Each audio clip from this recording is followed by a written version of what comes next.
now I can sleep. I've not slept in. Congratulations to you. Thank you. I've not slept in 8 years, almost 8 years. Is it right to greet you at your zoo? Yeah, exactly. And it's Zuzabo. All right, we have Abu Dog here, and also our special guest for today. Honorable. He carved a niche for himself in the early 2000s with political and national songs. Songs talking about political issues. Now, in the creative industry, he even did creative writing for a blog. He's done comedy as well before, and now he is going to Parliament. He's already in Parliament. Yes.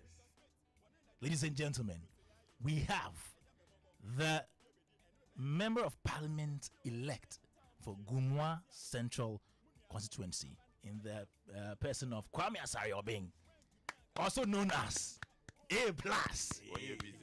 Why are you busy? No, why are you busy, my brother? A+, welcome to the show. And how do you feel, getting this new position?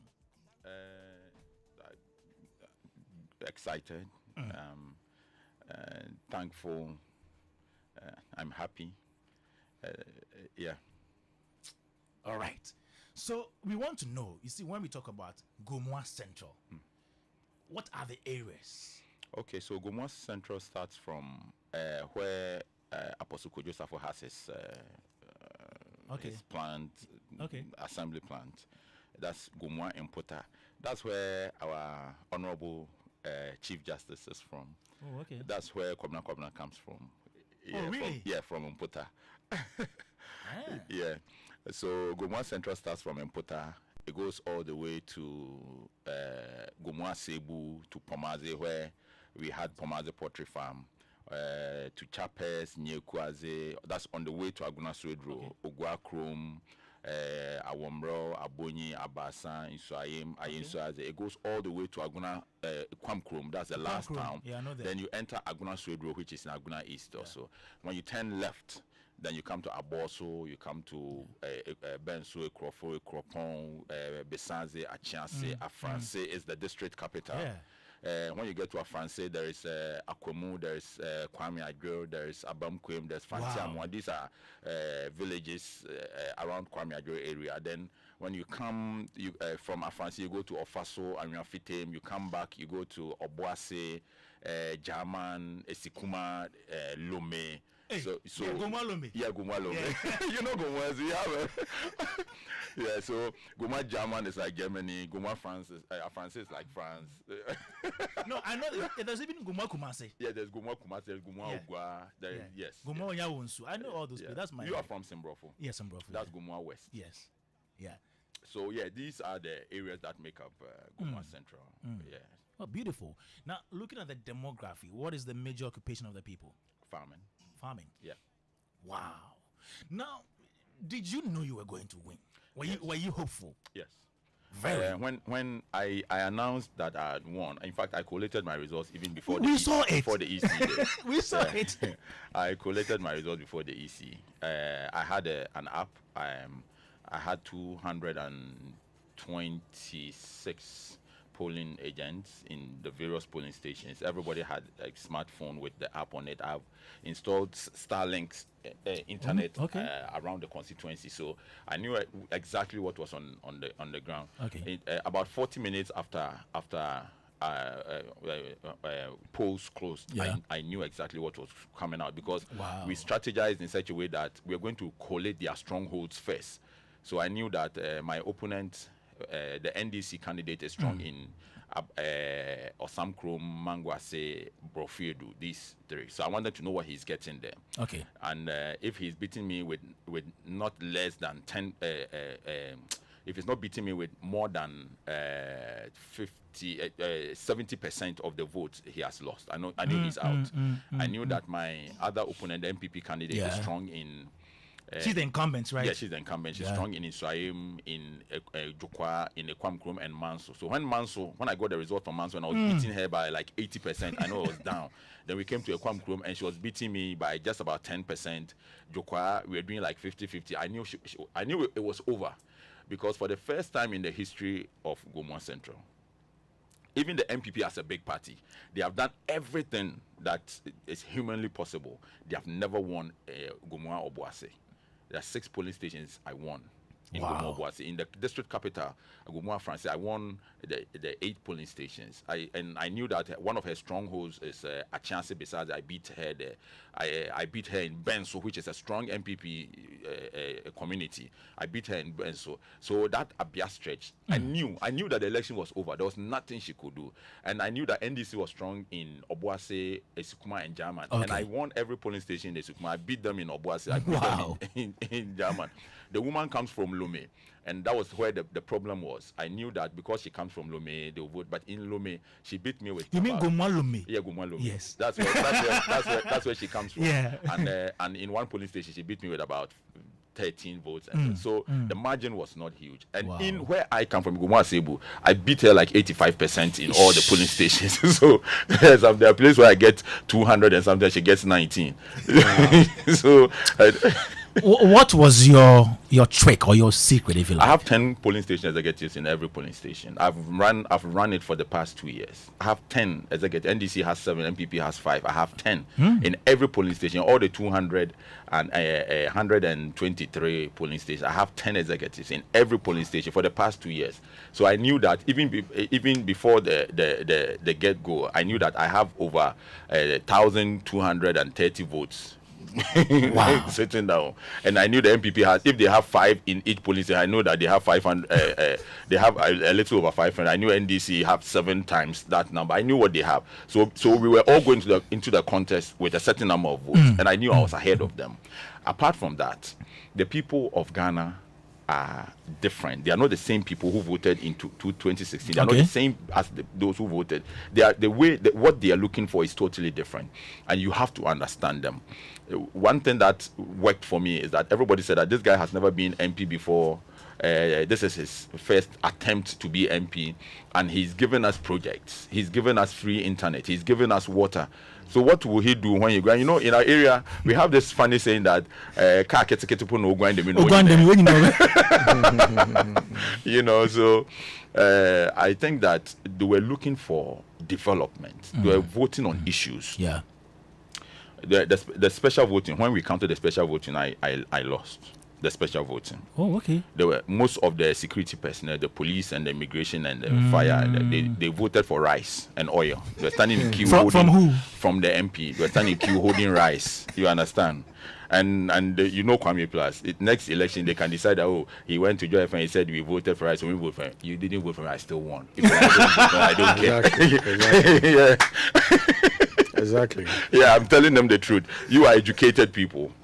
People in the villages took these same handouts and still said, look, she brought this. We are going to vote for you. We want our road to be built. You are security. They are members of the security agencies. You have a deputy interior minister who is all contesting, and she has not done. Look at where you live as prison officers. Look at police officers. You don't have bank. You don't have better residential apartments for police officers. Look at immigration where they live, and these people took 500 Ghana and rice and went and voted. But the people on the ground, the farmers, the market women, look, go to Abosu market. The women were they were ready. They said, "Men kasa yeboto abama. Men what somewhere." These people, the ordinary people, the people that you call them illiterates, they knew exactly. Look, I go to during the election, I drove around, and people come here and say, "Look, but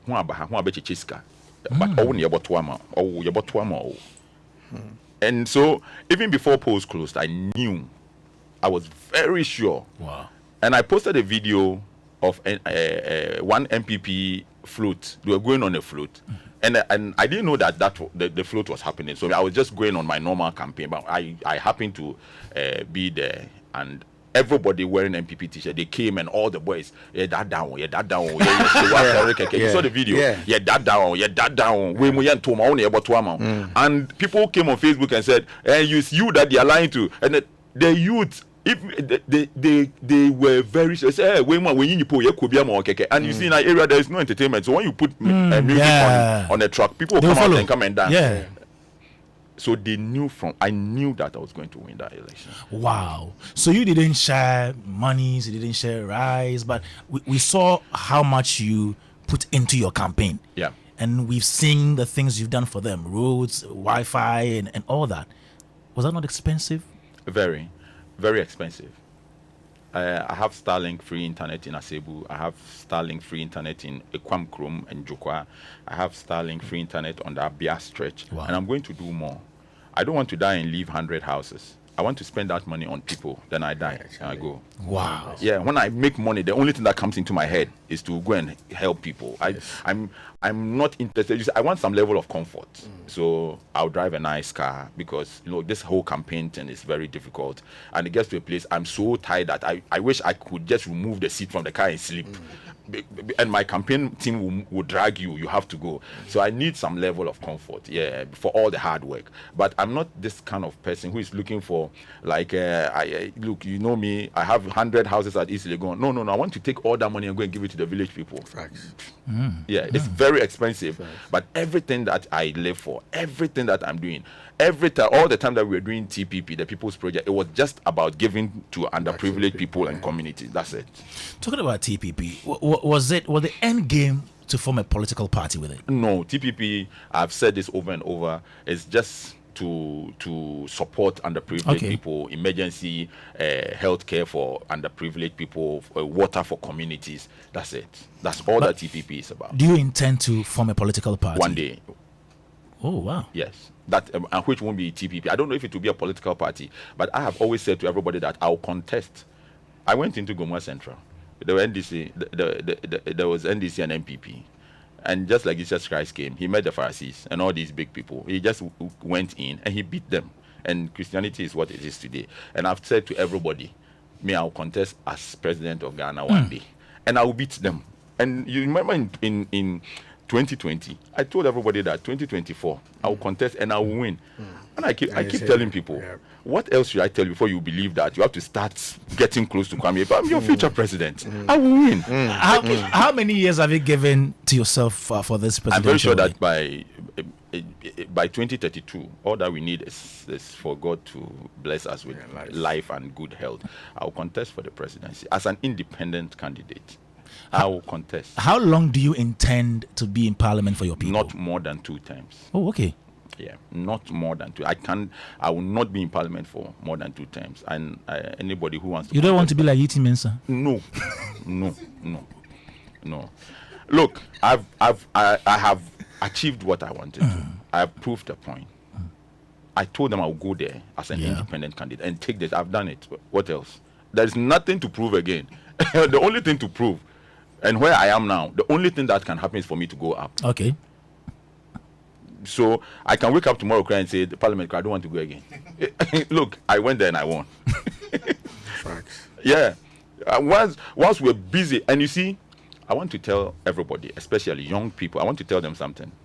Don't let anybody stop you from achieving what you know that you can achieve. Okay. Don't let anything hold you back. There are people who don't know where Gomwa Central is, but they will come on social media and say, you won't get even 10 votes. Oh, you will lose. Oh. And these guys don't know where to, they have never been to the, they don't know anything. But this, look, you're going to meet people arguing. He can never win. And they don't even know where the constituency is. But when Bulldog came to the constituency one time, he said, hey, what is happening here? When Kofi Adoma entered the constituency, he said, that's a BB Koso. Yeah. Wow. So I'm very sure that one day that same storm will blow across the country. 055-1111-997. The WhatsApp line, if you have any question for A+, he's here with us. He is MP elect for Gumua Central. Yeah. Honorable. Thank you very much. And I've been taking some of his fans. When they see me, they say, honorable. They say, yeah. They say we look alike. You for pay royalties. But you know, sometimes I'm scared. Yeah, you have to. Because me need protection. Yeah. But you where you did. One day when you hear Tosh, you come save your brother. All right, so we've always known you to be a musician. Yeah. When did you get that interest to go into politics? Oh, when I started music, it was political songs that I was doing. Okay. If you from 2000. From 2000. But earlier in 1998 when you released the album that didn't do so well. Yeah, that was that wasn't a political song, right? That was with Hush Hush Studios. I remember. Before I did Miss Ronso and I make a politician panic. You will go. You will go about the time you call hip. Yeah. You understand? So when I did that, then I did number KBI yes and this if we number KBI yes. Then I did Ajogon. You know, Yatuewi Enyajo Assembly Nasemko. So I've always been a political animal, if you like. Yeah. And I've always wanted to have a voice to be able to reach a certain large audience. So I was considering should it be by writing, should it be by movies. Then I realized that the platform that will help me articulate whatever I want to do will be the rap music. That's what is going to work out. So I've always had this intention to be into active politics, and this is where we are. As for music, yeah, you know, be right now. That advert is as for a child, a wife and baby, yeah, it know be right now. Yeah, right now. Let me take you to 19 years ago. Yeah, you had an interview with KSM. Yeah. The first time that my music came out, that was Miss Rosu and Ameke Kenyo. My dad went to a radio station in Winneba and told them not to play the music. Really? Yeah, because he was afraid. Yeah, you know, they've been chased by soldiers some time ago. And in Ghana, people above a certain age have lived under a certain kind of dictatorship. Yeah. You know, our democracy is very young. Yeah. And because of that, the fear of getting arrested or something is still there. Yeah. And because of that, people don't want to be associated with certain things. Yeah. So my parents from the start, they did not like it. Really? Yeah. Did they like call you and advise you and tell you to stop? Don't do it anymore. If you want to make music, go and make gospel music. This is going to make and you defied them more or less. Yeah, respectfully. Because the people that they thought were going to get angry and were going to get me arrested or something were the people who liked the music. So with me, I knew exactly what I was doing. I know those that I had met and those who have expressed appreciation in my stuff and all. So this was an interview you had with KSM about 90 years ago, and you said you knew what you were doing then. No, but did you talk to your dad about your political ambitions before he passed? Yes. You did? And when I tell people, you see, I always knew I would win this election. So this is what happened. A day before my father passed, we had a long conversation. He went into coma when I was in London. And then I spoke to him like 30 minutes before. Then my sister called me and said, "Hey, have you heard what has happened? My father, we call him Dan.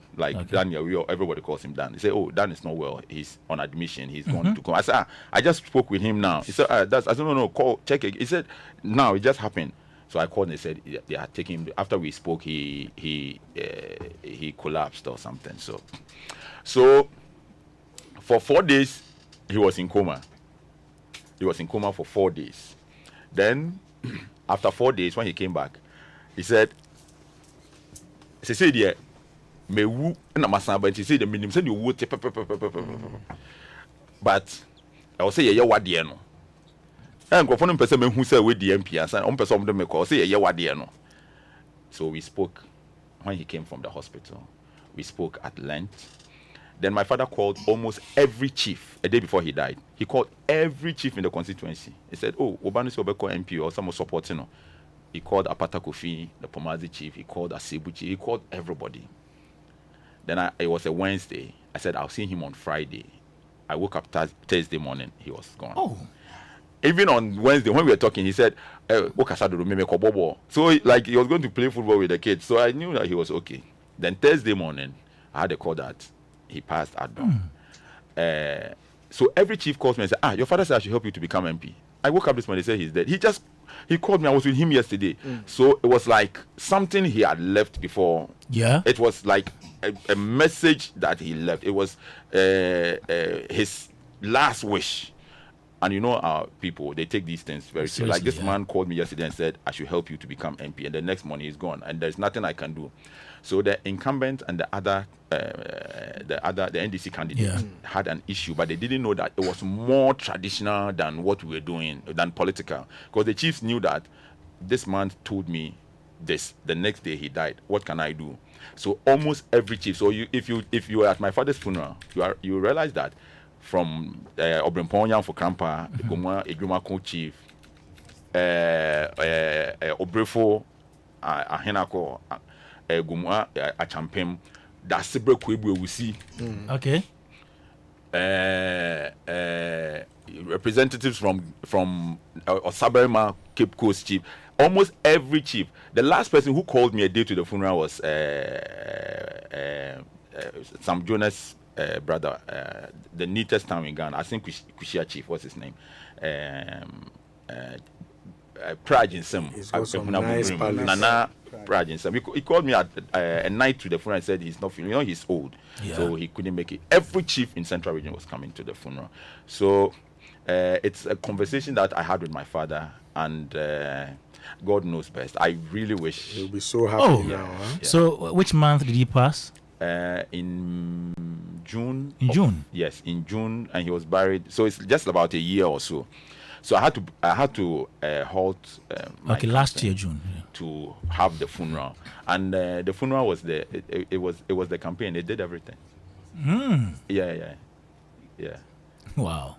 So I my father helped just too many people. So he played a vital role, even though he was not around. I go to places and people say, "Oh, your father, he made my children go to his school for free 20 years ago. Oh, 10 years ago, your father saw my kids and he said they should come to his school for free." So they just, he may his soul rest in peace. Wow. Is your mom alive? Yes. What does she make of your political journey? My mom is Jehovah's Witness. Okay. Into one twabani krama. She She did not vote. Yeah, but she'll be the first person to take her grandchildren to free SHS. Yeah. And my brothers and I, we just like worrying her. We have put our posters all over the house. Yeah. Yeah. When you go to her house, even on her door, we have put some there. But she's liberal. You can do whatever you want to do, so long as it's not again. She has her beliefs. We have ours. We are matured enough. So she is quite indifferent when it comes to all of these. Yeah. How old were you when you did freedom of speech? I was. Were you 20? 20, thereabout, 1920. No, at that age, anybody at that age will be thinking about things about love, relationship, about entertainment, parties, and you were thinking about politics then. Yes. When I was in secondary school, when I was in Bremen Secondary School, I was the opinion leader. I was the one who was speaking on behalf of the students. Oh, okay. We didn't have light in Bremen Secondary School. I was 16 or so by then. We didn't have electricity. The school was run on a plant, and the plant comes on at 6 thereabout and goes off at 9. So by 9, everybody should be sleeping. Okay. Yes, and fortunately, Bremen was connected to the national grid, and the electricity, instead of coming to the school and the hospital, went to the big men's houses. So I organized a demonstration I told all the students that we need electricity. We need electricity on campus. It shouldn't be in the Omanhene's house or the DC's house. No, the electricity must be on campus. So when they were waiting for us at assembly one morning, myself, I was informed too by then. All the seniors followed me, and then we marched to town. And when the masters saw our placards that we needed electricity, they left the assembly and they followed us. In fact, our demonstration, we didn't destroy one plant. We didn't destroy one liver blade. We rather went and brought something. Wow. So I'm just saying this, that even when I was 16, I was leading a protest to bring something. We didn't have to destroy, because in those days, you know that demonstration was about just destroying school property and all that. We rather brought something. And that is how come the students are enjoying electricity today. So I have been this kind of person even when I was in secondary school. Wow. So when we were doing all those politically themed songs, did any of the politicians come to you to say, do song about this person for me? Did you have that experience? I have been a non-conformist for... Oh, okay. Yes. It's very difficult for you to tell me to do something about something. I want to be sure that what I'm doing is something that I want to do. And so it has never happened like that. Okay. In fact, you meet people who will say, oh, when you want me to do it, yeah, for shame. Okay. Like talk about this issue, and then sometimes it's something that you have not thought of. But once the person says that, oh, bring this issue in, or you could say this like this, then it gives you some ideas. Yeah. So, how would you say you've benefited from music industry or the creative industry? I must be honest. It has given me a certain platform. Okay. And it has played a vital role in everything that I have achieved today. I think that the kind of songs that I did, especially when I did Africa is where I wanna be. Life will be easy as ABCD. The leaders them are greeting us plenty. Is that the letter to the West? The letter to the West. Oh, okay. This one. Anytime you file your tax in America, Larry King, file your tax in Europe. David, anytime you file your tax in Australia, Jeff, anytime you file your tax in Asia, yeah, remember, that's your money.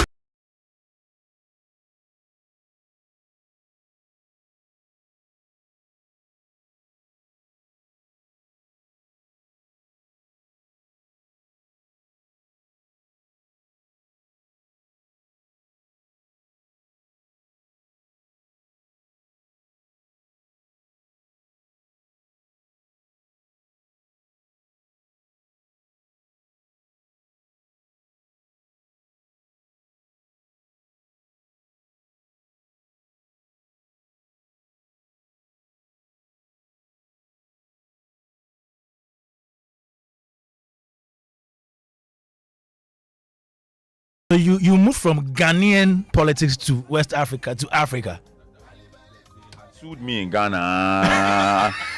They were not achieving anything, so I said, "You let me go and see if Mugabe will also sue me." And you know what? When I made this song, I met Mugabe's Attorney General then. Wow. I met Mugabe's Attorney General in Ghana, and when he met me, said, "You have listened to your song. You don't know who Mugabe is." You are playing with fire. Yeah. So I was wondering if maybe because Dr. Richard Anani had sued me. And when Kojo Prekodankwa called me and said, they are looking for you to serve you, I said, what have I done? So Dr. Richard Anani said, you said that Yadnakwa Buche, Uncle Kan is Asamo Akoshe Tokuru. I said, how is that defamatory? I said, they are looking for you to serve you. So I called Kwesi Pratt. Governor, what's what the make court? I said, don't mind them, you will face them. We will face them. I'll call Lawyer Motti. Lawyer Motti will handle. So I was thinking, President Kufuor and Richard Anani want to sue me. And Kwesi Pratt said we should go and face them. This man, if I follow this man, I'll get problem. So I did further consultation, and somebody said, go and beg. Go and beg. Don't follow Kwesi Pratt. He is a big man. Don't follow him. So I passed back Boko. And you went to beg. I passed back Boko. And I went to see the people and said, but this one is just entertainment. And then when they saw me, you know, that time my neck was long. I was very skinny with a very long neck. Yeah. When I wear I know, Pachomia. Oh, small boy, I'm sure say you know. Say Pachomia. But we be quite room. Wow. So I had too many issues in this system, and I felt that I needed to move beyond Ghana. That's why I did this, and it came out real good. What inspired you to create that website together with Prince Vincent, Osafo Anthony, Kwame Hagan? Screw life. Yeah. You were part of it. Why were you screwing people's lives? It was no good. That was satire. Yeah, but People didn't understand it, eh? I think we overdid some of the things that we did. In fact, looking at how I will feel today with the benefit of hindsight, I think that we screwed a lot of lives. You did. And even though it was satire and we had Ghanaians were not, that was new to us. Yeah. And people took everything serious. You know, when Obinim went to, one day we did a story that Obinim went to the embassy for a visa and they told him to fly because they had been flying outside. And then we did another story that eating fufu at night costs something. So my sister, she didn't know I was behind Screw Life, so she sent me a screenshot of the story and said, what's this here fufu? Eat the nana. And wow. You meet people arguing, I think that I wouldn't do that today. We were young, the adrenaline was high. Yeah, and it was not anything illegal, but it affected a lot of people, especially families. Yeah. So all of those who were affected by Screw Life, those lives that we screwed, please forgive us. We won't screw again. All right, John 99.7 FM, Showbiz A to Z. My name is Kwame Dadzie. I'm here with Kwame Asare Obeng A+.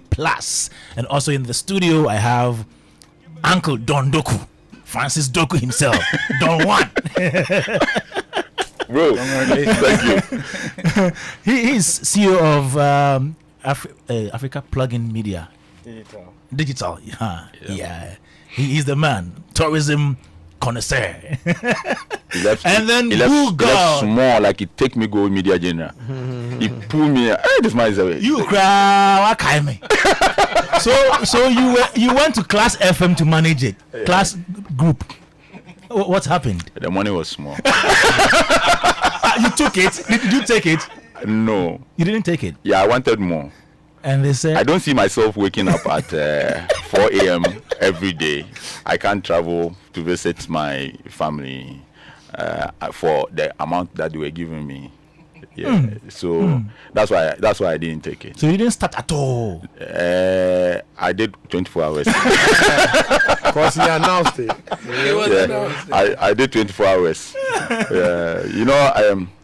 Alaji is a very good friend, but I wanted us to do some good business. It wasn't something that it was going to take all my time, and that was the time that I was at a stage in my life where I wanted to do more of academics. Okay. Yes. So at that time, I was doing my bachelor's in public admin. Then I did a master's in international relations. I had to get into the law faculty. So it was just too much for that money. All right. We also have Boo God here, artist manager. Boo God. Big man. And Chief Mumini. Hey, Chief. It's been a while. Well, I was told I was blacklisted. So it's good that Told by who? Who told you? someone called me after we had a very heated Galamsey discussion. That he hasn't heard of me on the show again. Is it because I came to fire? No. I'm like, I have to call Philip and find out. We don't do so that. When I called, he said, no, we don't do Philip that. can do it. We don't take. So right now, I don't know whether it's because it's the green wave. So right now, I don't know. Had there been an elephant wave, whether you invited me. So now, but I took it in good faith, and I'm happy to be back for the little while I'm still around. Let me start with you then. A+ is here. He's going to Parliament, Goma Central. Yes. Yeah. Any good words? Yes, I mean, good afternoon to A+. I was listening to his rather very spirited delivery of his journey into Parliament, and you can see that it's not child's play, and that he put quite a lot of work on the ground. I was quite impressed, with the kind of establishment that he put in place. So I can only wish A+ the best. Wish him the best on his presidential ambition. These days, I don't dismiss people's presidential ambition. When Trump said he wanted to become president, we all dismissed him, right? And now he's been elected twice. We know Kennedy Japan is interested in becoming president. I wouldn't dismiss that ambition. We know General Mosquito may be interested. Yeah, that's my candidate. General Mosquito. Yes. Yeah, my candidate. Oh, okay. Your candidate how? I bet he will be flag bearer of NDC. Okay. Yeah. He will? You see, my theory is that, there's quite a... Is it because he's slim? That's why I'm shaking your head. I'm also slim. There's a growing popularity, and with all due respect to, that kind of rabble-rousing, and I'm using that advisedly, characters who speak their mind, do not care about the niceties and protocols, and call things as they may be. Sometimes could be exaggerated, sometimes could be offensive, but people seem to have had sort of enough of the idea of I'm careful not to say book long, but I can see the appeal in someone's character like A+, because I mean A+ is quite a he shoots fire. Yes, even Bulldog. I'm even wondering whether Bulldog has a presidential ambition. That's my vice. So I can see the appeal, because people are fed up of the establishment, they are fed up of the status quo, and they kind of like want some kind of a revolution. So how do you get a revolution within a democratic system? Then you need a rabble rouser. You need someone who can go out there, and that's why even in the media landscape, the likes of Onia TV, what's his name? Don, I'm sure Captain Smart has an audience. The likes of Kevin Taylor. I mean, I was so shocked when I actually went to the north, right? Yeah, Paul Adam. You see, he has switched. When I went to the north recently for a funeral, and some guys were just sitting there watching Kevin Taylor, so dedicated, and they're so fired up, and it just showed me that there's an appeal to that kind of character, and I wouldn't dismiss A+'s ambition at all, especially if it is well situated, or the likes of his temperament in other political parties. So I'm very interested to see how the political landscape, kind of like develops. But I can only wish him the best. I honestly, I didn't know he was contesting. So I didn't know. When I saw he had written, I have won, I said, I've won what? So I'm on the same platform with Don. I was like, I didn't know he was contested.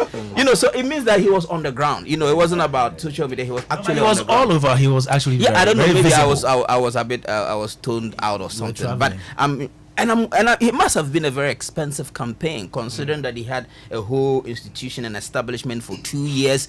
I mean, I'm wondering how he financed his campaign. Maybe he can also let us know. Let's ask him. Yeah. All right, move For those of us who may be picking some lessons. We can't reveal our We're picking some lessons and stuff, but the best advice that you can get in this world is take money and go and work.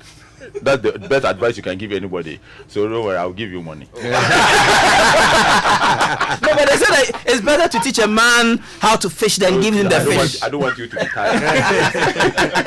This one, his money is giving you enough. But to end, I think that I'm interested to see how A+ transitions into Parliament.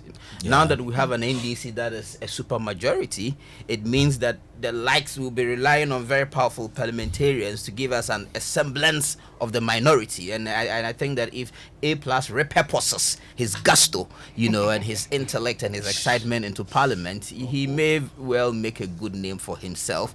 Sanitize his image a little bit, to give it that presidential dust off, while still retaining, the roughness that makes him, appealing, to the masses out there. So I'm interested to see how he translates into Parliament, into the language of Parliament, into the language of accountability. And I'm very excited about the new crop of young people, entering Parliament now. I think that we are entering a new dispensation, and we can talk more about that.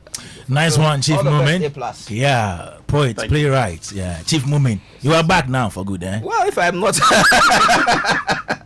let me go to green wave now. I can see the media I can sense a sense of relief within the media. Yeah, change is good. Change is good.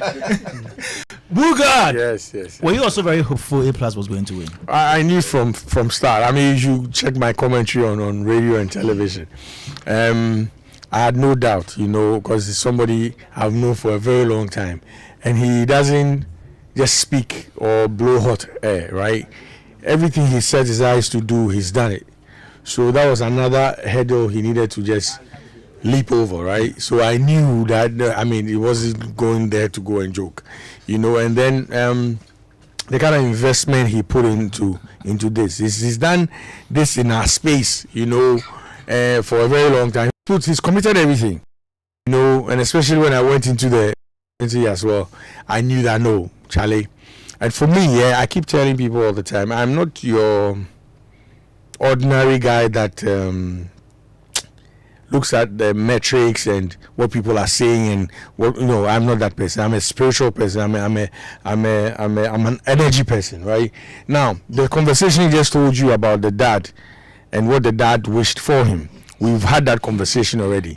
And the day we had that conversation, I knew that was the nail in the coffin for him to win the seat, because one of the things I can tell you now as we speak is that, before President Mahama voted on the morning, he went to the dads, and that alone also spoke volume. When I saw that, I knew we were going to win, but that really sealed it. So for me, from day one, I had not doubted my brother's strides to get into parliament, and I'm so excited. I have friends in parliament now. I'm very glad I have brothers in parliament, that I can walk into the space and have a conversation, himself, John Dumelo, Sadiq, everybody, Edem Agbena, these are my brothers, and I'm so excited that they are there. These are people that you call them, they pick up, they listen to your concerns. You know that, okay,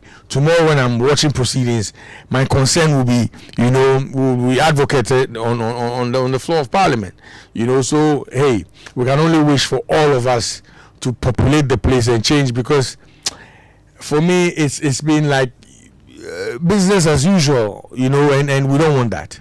And I know that the likes of A Plus, they'll turn the house around. I trust me, it's a journey. Look, the 2 terms here, Ghana is going to be exciting. It's going to be exciting. Ghana is an honor. It's going to be very exciting. Yes. You will see different. Different. Trust me. He's not. All the guys who are going are not people who don't speak. Yeah. They speak up. And not to disrespect the Speaker of Parliament, is my daddy be that, but they will be the speakers of Parliament. They'll be so loud. Yeah, they'll be so loud. You hear them. You hear them. So Charlie, bro, congrats again. Thank you. And Charlie, we dare your back 247. Do you know what I was wishing for? What? That NDC wins all the seats. Hey. And I will be the only independent. Yeah. So I will sit at one side. Yes. And the others will sit at one side, and they'll face just me. Yeah. So that Ghana will see the meaning of half man, half Muslim. Half Yes, Because yes. they won 180 something Yeah. seats, and you get people say, oh, now they have super majority, so they can do whatever. We are experts in bringing governments down. Yeah. You see, the 180 something. Give them 1 year. If they're not careful, you have about 160 of them doing stuff that Ghanaians don't want them to do. Yes. And you need people to come and tell Ghanaians that, hey, they did this, hey, they are doing that. And you'll be doing that. So so they can all be at one. They can even have 200. I will just set up my phone. I don't even need much. I don't have to build Joy FM. I just need a phone and a Facebook account which has plenty followers. And every evening when I leave Parliament, I'll come and sit down. And I say, hey, you Ghana for yeah, that's all the job that I will do. Yes. And then we'll see what will happen in 2 years. So I don't want them to be complacent that, oh, we have all the numbers so we can do whatever. No. Look, the kind of person that A Plus is, I don't even see myself being in power. And I've been thinking about this. I can caucus with the minority. I just want to ensure that we are doing the right thing for Ghana. So it's not about me going to Parliament and there's majority, so I have to go and join the no. It has to. If I would join the majority, we have to have a conversation. The majority must ensure that this is the reason, and I will not be that kind of person who will just be sitting down because now I joined the majority. So from that time on, let's go and when you are chopping, don't talk. No, me, I'm a non-conformist. I'm independent. Thank you. Me become agree. And Chop and talk at the same time. Yes. yes. Let me explain that one. You see, in every civilized society, in every developed country, the leaders are rich, the countries are richer, the people are okay. It is only in Africa where the leaders become rich, the countries become poor, and the people are poorer. There is nothing wrong. Look, when you go to Saudi Arabia, you go and meet people arguing that the prince or the king drives a gold-plated what, and they are excited about it because everybody is okay. Who is complaining? But when Akufo-Addo rents a jet here, we will complain because the people are hungry. Exactly. So there's nothing wrong with people being in power and being rich. When the people are rich, look, the king of England, King Charles, had a dinner in France also, and the lobster that he ate cost about £640,000. And there's no demonstration in Europe. You go and have a lobster dinner for 640,000. Everybody's okay because the kids have health care, they have better schools, the kids have money, the parents are okay. Who is going to complain? No. But here, you have one person destroying all the forests to mine all the gold. Galamsey, take it, and the poor people who are living there who don't even have, who have never seen gold before, are the ones who are going to drink the same water that has been polluted. You are come to take our gold, and we have to die. So in effect, Obia Bedidi. I mean, you see, yes, Obia Bedidi, and it's very important for Obia to. I mean, I have a theory Ghana of is for corruption, and I'm Ghanaians. sure as we talk about it, I would elaborate more. Okay, on we'll corruption. come to that. Now, let me ask Uncle Dondoku. Did you win your seat? If you did see to the top. We might say that's in a voter or a contestant. Uncle Francis, Yes, do you have yes. any political ambitions? I think I used to think that I will one day go and contest the Shai Osudoku constituency, which is my home constituency. But I don't know as of now if I still do. Really, because, it's just some constituencies are heavily party based. Yeah. I mean, and it really doesn't matter. And I must say before I continue that I was really surprised, to be honest, that A+ won as an independent candidate. Wow. And like you said, there was not too long ago we were having conversation about trying to, convince him to join us at Media General when I was there. And it was during those processes that he mentioned to me that, he's studying and, he has some ambitions, and all that. And I said, hey, is he sure? He said, well, he's sure. When the time comes, we won't see.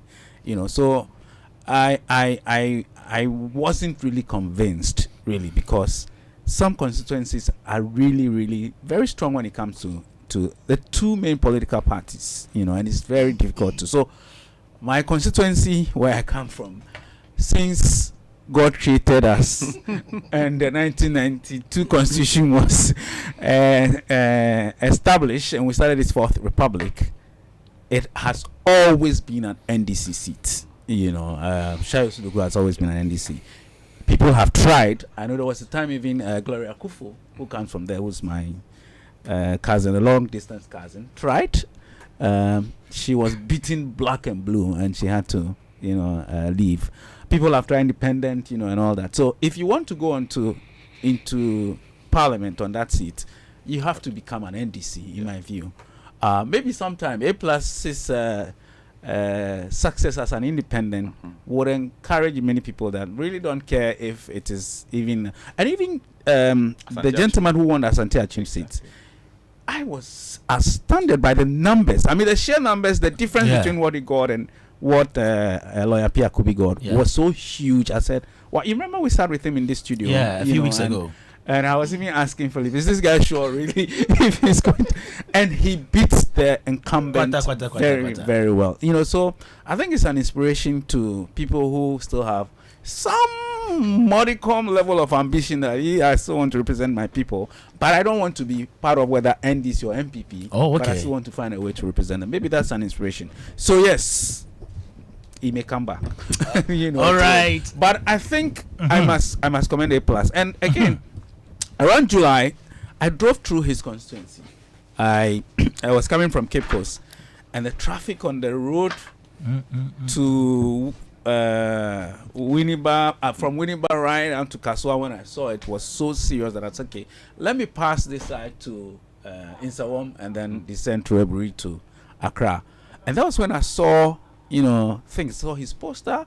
I saw that there were activities happening in the constituency.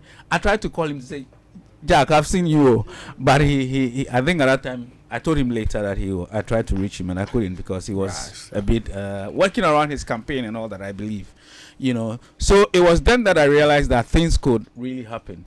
And so on the day of election, when just after a few hours, and then we saw that A-Plat had posted that he'd won. And we're like, oh, Charlie, I'm going to trek a crack.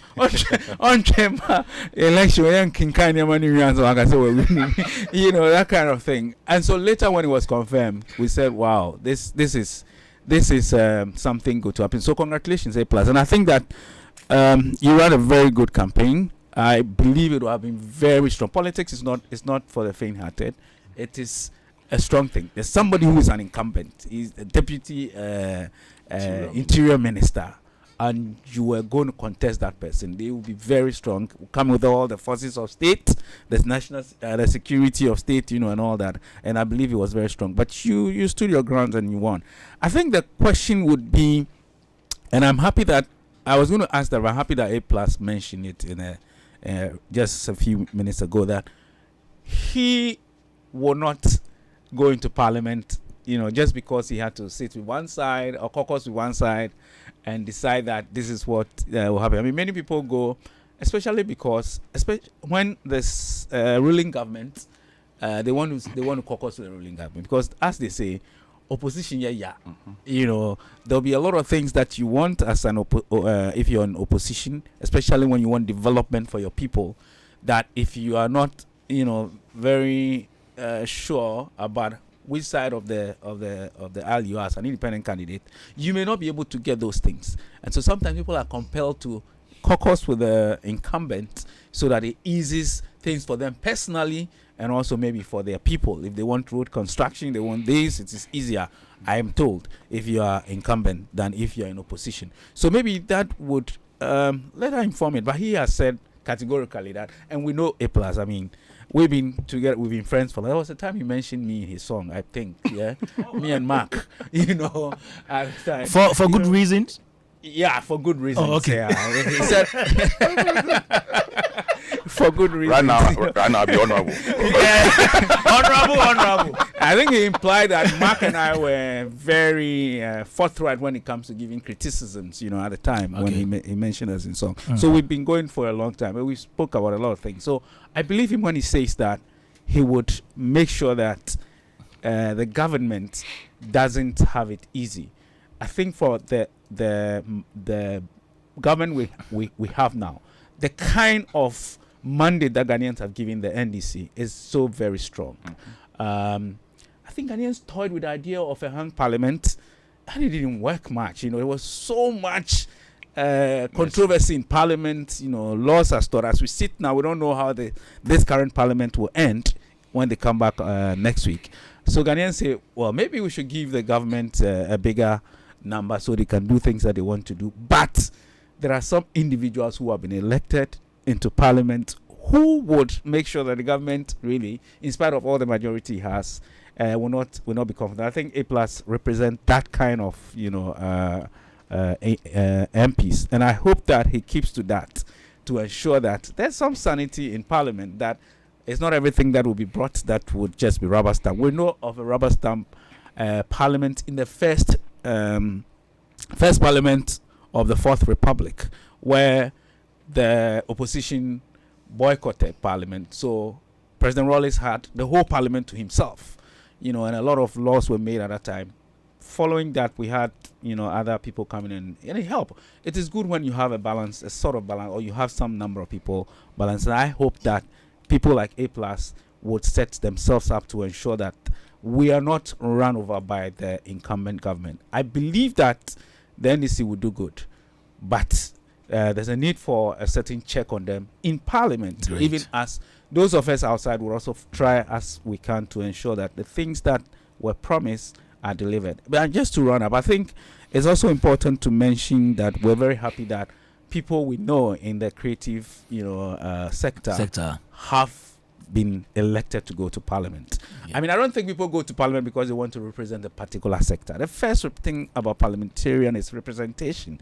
You represent your people, represent a constituency that elected you, and not all of them are creative people or want to be represented as creative people. You represent their needs, and that I think must be first established. So when we say, "Oh, these people are going to parliament and it will help the creative," we will come to that discussion. Okay, yeah, sure. Yeah, so, thank you. Congratulations to them for being elected. First of all. So, Kwame, if I can say something real quick. Please let me go on yes, the please, phone lines please and do, come please back do, to you. please do, Okay, yes. John 99.7 FM, Showbiz A to Z. Also joining us here is Black Rasta. He is a broadcaster and a musician. But let's go to the phone lines right now and speak to MP elect for Okaikwe Central constituency, Baba Sadiq. Honorable. Yes, Kwame. Honorable. Yes, Kwame. How are you? We did fine, pa. Nice one. Share with us, how was the experience like, during the election period till you were announced winner? Well, I mean, it's a surreal experience. The campaign itself was not an easy one. And don't forget, I've always maintained that my campaign was going to be very tough because I was coming against somebody that had comfortably won the seat 3 times in 3 election cycles. And so coming against such a person was not an easy task. But we needed to dig in deep and then campaign as much as we can and go the extra mile, work hard to ensure that we're able to, flip the seat to green. So all in all, it's a very interesting experience. A very interesting ride. Lots of experiences, lots of nuggets to take from it. But eventually we triumphed. On a scale of 0 to 10, how easy or otherwise was your contest against Patrick Boama? It was a very, very tough one. It was a very, very tough one. And I gave you the reasons why it's a tough one. Also because, this is somebody that has won the seat comfortably in 3 different election cycles. This is somebody that has a very strong familiarity with constituents as well. And that's some of his strength that we identified going into election. I think one of the things we did right was to scoop him out very well and understand his strength, and then also understand his weaknesses, and then be able to understand our strength going into it as well. Because I realized that if it's having to be about his familiarity, because of my good people skills, I could, beat him to it possibly and try to build a very good rapport and visibility within the constituency. Most importantly, we identified that for us to be able to win the seats, we needed to work hard. There was a point where we had a mantra, there's no alternative to hard work. We needed to work hard, like extra mad. It's crazy. So now I could still feel the pains in my knees, for instance, because I was campaigning morning, afternoon, evening. I had a 3-shift campaign period. And I remember Francis was speaking now. There are times when he called me and I said, Francis, we'll take the seat. He says, hey, Charlie, sure. But we knew, and I've always maintained that it's not called a campaign for nothing. And fortunately for those of us that come from industries that relates to marketing, communications, and understand a bit more about campaigning and making one's brand favorable to, trying to get audiences to buy into our vision and our message. We know that it's not just called a campaign for nothing. So we worked a lot of research, we looked at a lot of insights. Sometime around May this year as well, there was a research that had indicated that he represented the safest MP for the MPP in Greater Accra, for instance. We didn't dismiss it. I didn't dismiss it at all. I reached out to, Musa Dankwa, his Global Info Analytics, to really understand what insights they were having access to and why they were saying what they were saying. And so once we understood it, once we broke it down and understood which areas he had his strength and all of that, our work was just cut out for us. And then we set to campaign and we had to just work hard. But as much as we worked out as well on the campaign, we made sure that our elections management processes was top notch. Because one of the things we realized previously was that in our constituency, Local Central, in previous election cycles, the way we approached elections management was a bit porous and poor. So we had to go the extra mile. There's a significant investment that went into it to ensure that we had a proper collation center. I had like a lot of experts at my disposal to ensure that we're able to track, we're able to build a whole system to ensure that we have all our pin sheets at a certain point in time, all our numbers at a certain point in time, collated fully, make sure that our process of collation and identifying any wrongs is picked up quickly. And that's one of the things that helped us. And this explains why we were more agile and more forthwith with all our facts when we met the EC on Monday. And we were able to make state our case, which helped us eventually to be declared as winners of the constituency. We hear your constituency is one of those under contention now, undergoing recollation, right? Well, I mean, we have not gotten any notice about a recollation, except to note that there's been media reports, I think, of a press conference by the EC. But I think that there's been a lot of conversations regarding it, and the facts are clear. When the seat has been declared, the EC themselves from a letter they shared or they wrote to the NDC in 2020, and they stated it quite clear that once the declaration has been done and the summary has been, produced, there can't be any recollation unless if any party feels aggrieved, the person can take it to court. And in our case, that's exactly what happened. I mean, we stated a strong case. And I remember on was it Monday or Sunday when there's a bit of a confusion regarding who had won. I indicated strongly that we have all our numbers intact, we have all our pink sheets, we've done our collation, we understand where the challenges were, and we knew from the pink sheet and the collation that we had won. And we even indicated that if there was any forum whatsoever to having to adjudicate or go through to understand if we had won or not, I know it will come off, it will affirm our stance that we had won. And that's exactly what happened on the Monday. So in this instance, we've also had a report that sitting MP also wants to resort to the High Court, which is fine, which is his right anyway. But I don't think that, as has been shared, a recollation will augur well for us. Already, and the police will tell you, our constituency is one of the flash constituencies. I don't think the IGP or the EC would want to have any blood on their hands. What we have to go through to maintain peace and order in the constituency as leaders of the constituency, Kwame, it's crazy. So anybody that understands our constituency, that understands the nature of the constituency and the work we've done in collaboration with the police in the district, in the division, to maintaining the peace and order, will tell you that it's one of the constituencies you do not try to do anything untoward. Good one there. Baba, which areas fall under your constituency? So Bemomo electoral area is New Fadama. There's Blemago electoral area, which is Abeka. Then we have the Olingele electoral area, which is La Paz, Namiche, and its environs. We have the Wanyaman electoral area, which has to do with Botre, some parts of Flat Top, which connects to the N1. Then we have the Apenkwa electoral area, which includes Tesano Estates, and Apenkwa Township, Manchaman, and all those environs. So it's five electoral areas and all.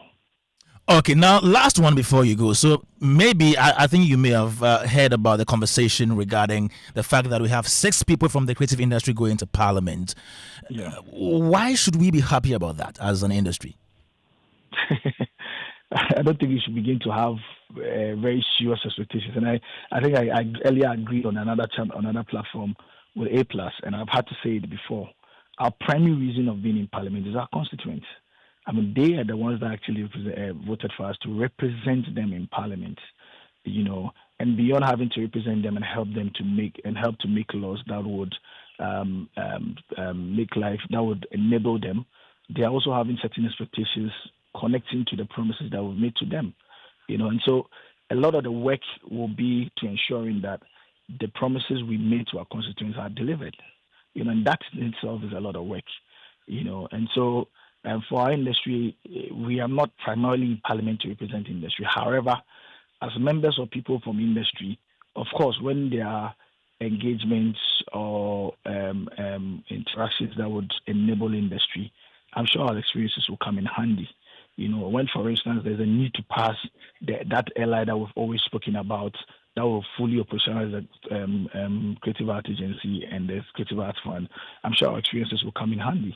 when there's a need to amend the copyright bill, for instance, which we think that is not fit for purpose now, which some of us think is not fit for purpose now, I'm sure our experiences and insights from industry will come in handy.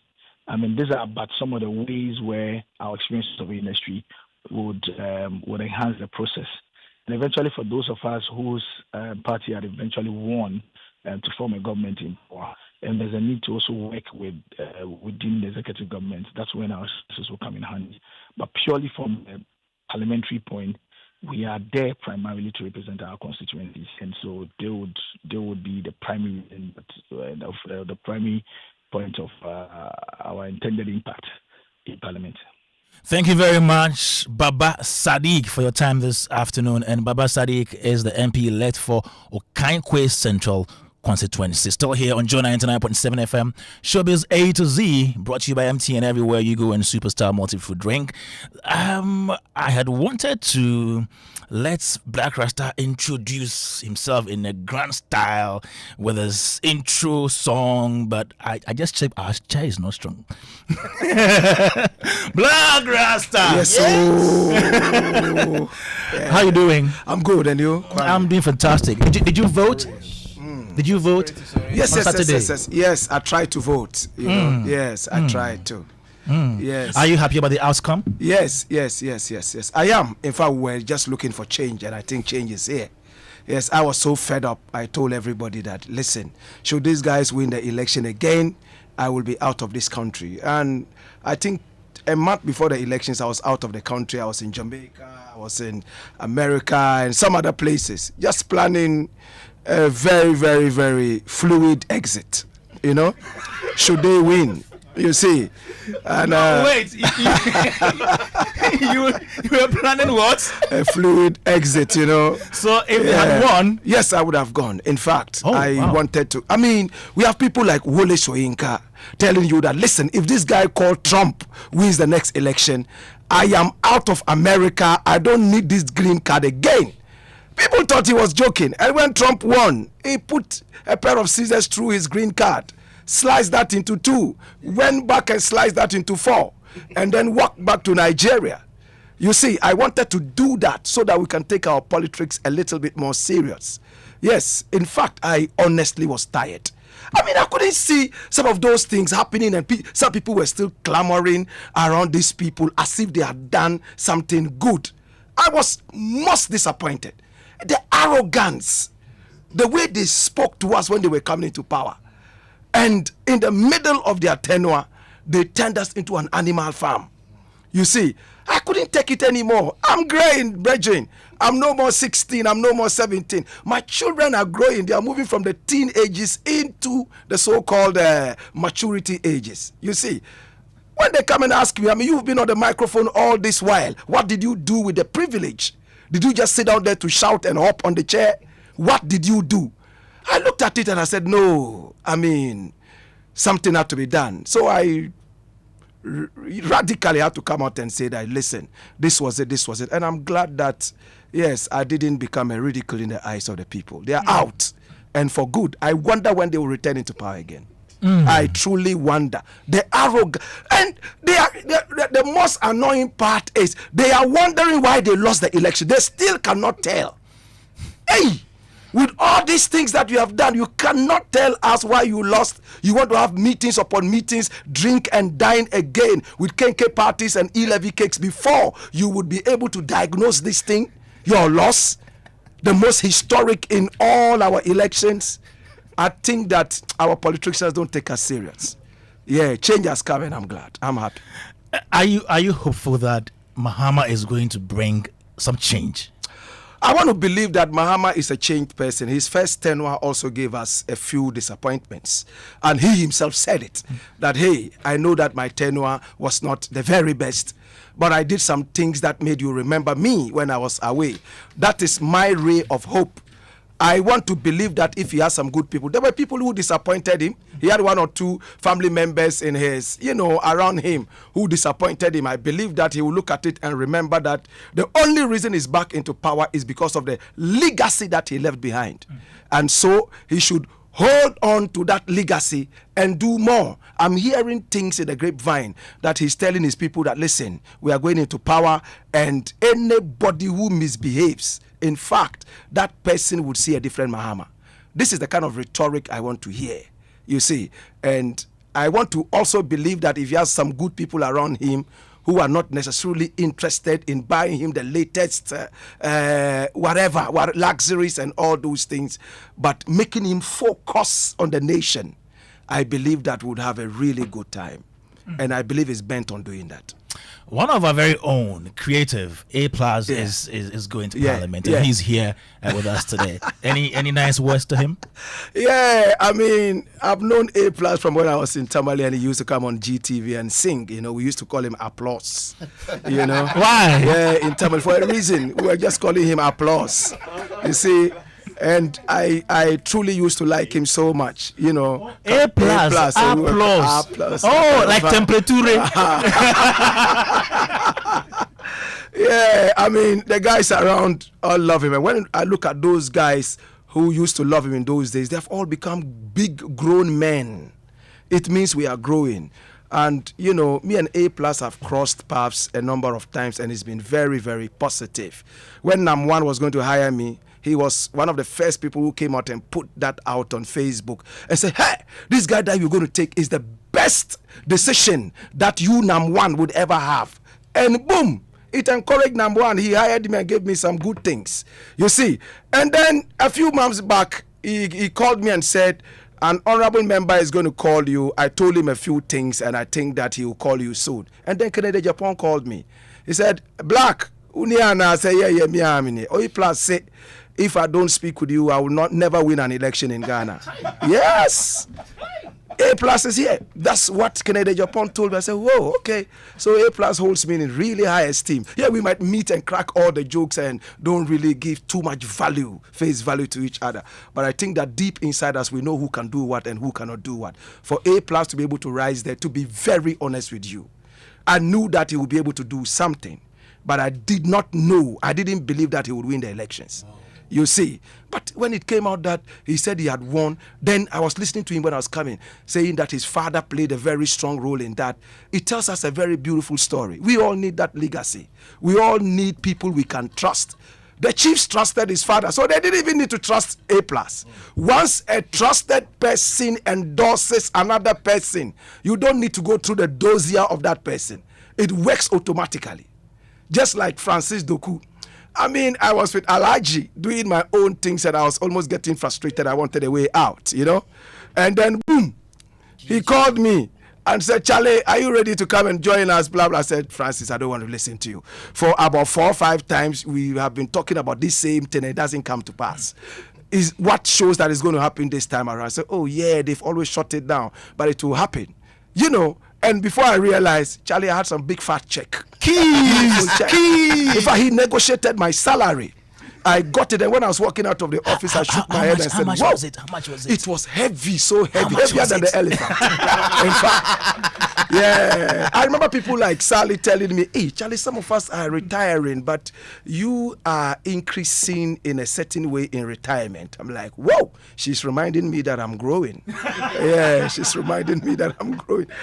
Yeah, so wow. I mean, we seem to believe in each other's hidden strengths and all that, and I think A+ is going to do something good. I'm glad having people like him who speak pidgin in Parliament. Okay. I heard him speak some pidgin. Mm-hmm. I heard Baba Sadiq to speak pidgin. I want to hear pidgin in Parliament. Hey, to the level of the people. The big English is too much.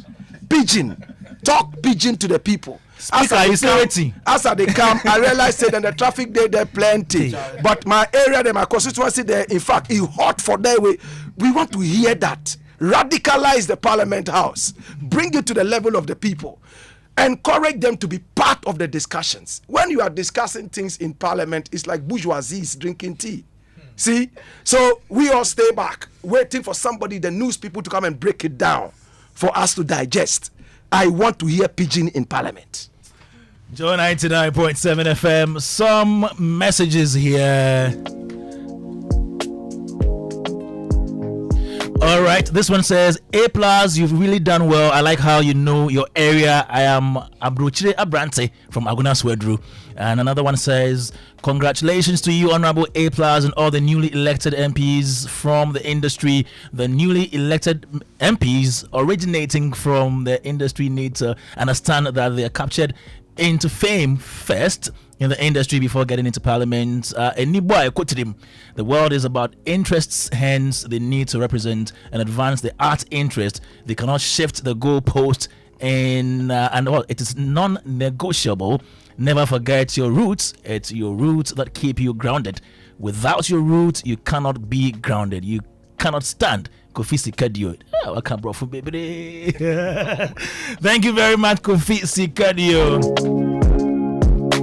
Joe 99.7 FM, we have the conversation on the aftermath of the election 2024. Already in the studio, Black Rasta, Chief Moment, Francis Doku, we have A+ and Bulldog as well. Now get ready for a game changer SMEs. We are introducing Yellow Biz, our new multi-service bundle with everything you need for smarter business solutions.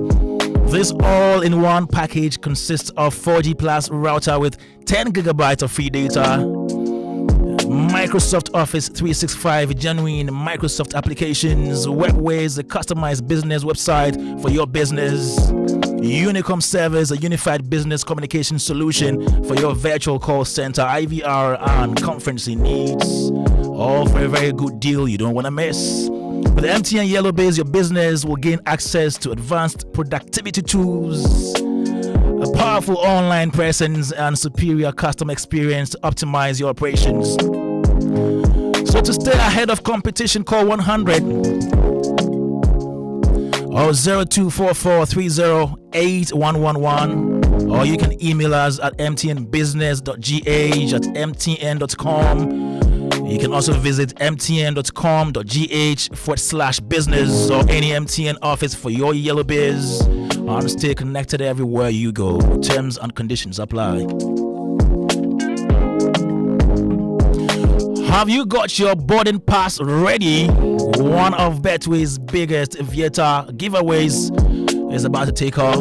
So bet on Aviator from 28th October to 15th December and get more chances to win a share of 2 million Ghana cedis with Aviator Madness.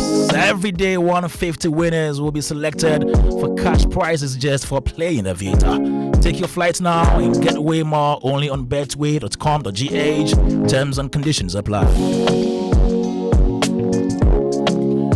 Now, let me take a spin. When we come back, let's talk about creative arts and politics, especially those of our friends going to parliament. Should we lower our expectations?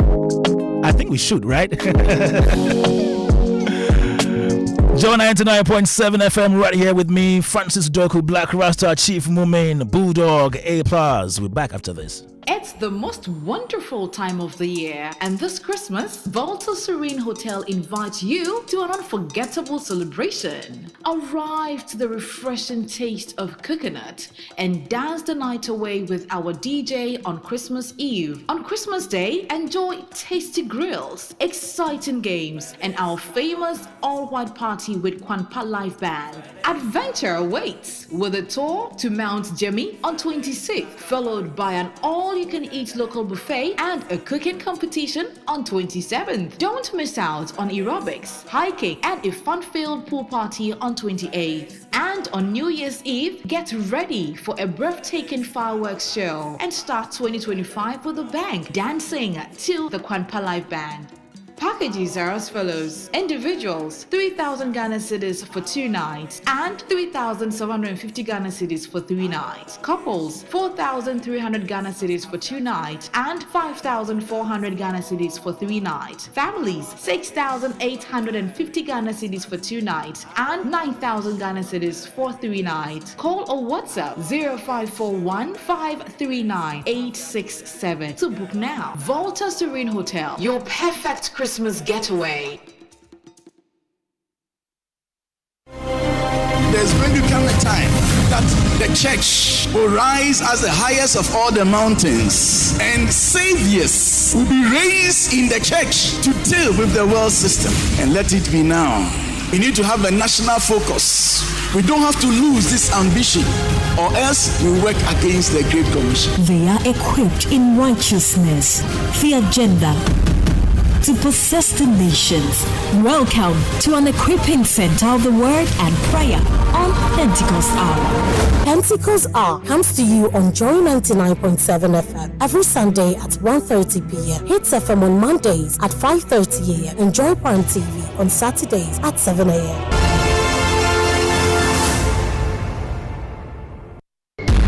What happens when ancient days meet modernity? What happens when a goddess wakes up in an era of digital chaos? Witness the epic battle between the past and the present. Catch the intrigue and suspense in Amwanime's era, a brand new epic telenovela showing Mondays to Fridays on Aquaba Magic, DSTV channel 150 and Go TV channel 102. Available on DSTV Access and Go TV Plus. Dial *759# to stay connected. Want more money, more moolah, more kudi, more sika, or more l'argent? Yes! Then win more moolah with 30 Ghana Cedis free credit when you play Game Park's Pick 1 and Pick 4 games for the first time. How? Just dial *946#, get your first bet and win on us with a 30 Ghana Cedi welcome bonus. Oh yes, it's all about the moolah. Win more moolah with Game Park today. Go to GameParkGames.com for more information. Game Park is licensed by the NLA. Play responsibly. Not suitable for persons under 18 years. The other day, I visited Kweku at his spunky new office to congratulate him on opening his business. And man, was I impressed. The business is just moving quick. The sales, customers, everything is just working seamlessly. The secret? He said, it's MTN Business Broadband. In this fast-paced environment, we need fast and reliable internet to support all business types. No laggy online meetings, great download and upload speeds, impeccable business management systems, all inclusive. I mean, you can have it all. Sharp! I signed on immediately. To enable your business stay ahead and stay connected, make sure you're signed on to the best internet made just for businesses. MTN Business Broadband. Sign up today on broadband.mtn.com.gh and manage your account on my MTN app. Call 0244 308 111 for more information. We are good together everywhere you go. Burlington Music Group presents the 9th Beam Fest Up and Running Beach Edition. Happening live on Sunday, 22nd December 2024 at the La Palm Royal Beach Hotel. Come witness the electrifying and captivating performance of the Afro dancer Pele, Stone Boy, aka The Torture. No matter what them none of them could have my boat rasta name. For tickets, visit beamfestival.com or dial *714*24#. Early bird tickets now selling for 200 Ghana Cedis. Gates open at 3 p.m. sharp with state performances starting at 7 p.m. Call 050-1550-000 for enquiries. This event is powered by Burlington Music Group and Gate Kids. What's up? I no focus here. What's up? Ting ting nitty here. What's up? From me know say your body bad girl. What's up? What's up? What's up? What's up? What's up?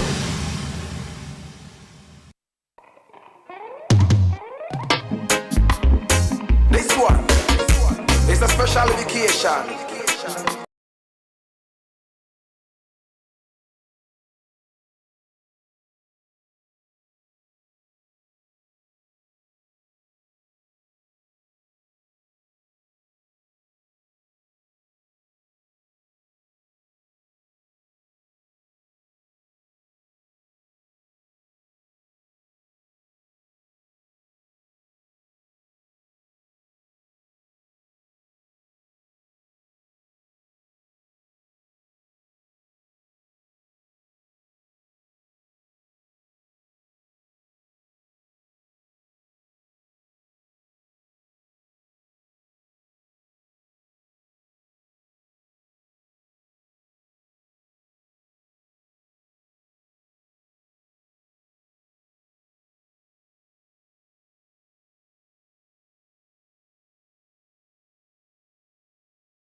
Rasta alongside the man Anthony Bobo B. And trust me, this one, hot, rough and tough, ready and goody, cool and deadly to the bongo clippings. How you mean?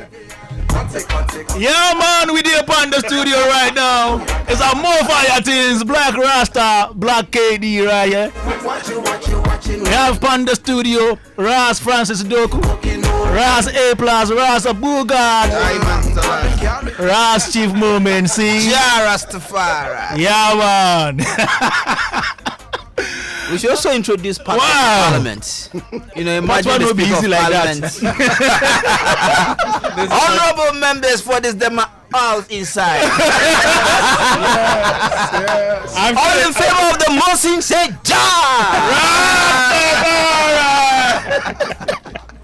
So you just heard Barbershop, Black Rasta featuring Anthony B. Now let's come back into the studio and talk about creative arts and politics. Our number is 0551111997. Another message here before I get to Bulldog. I just love A+.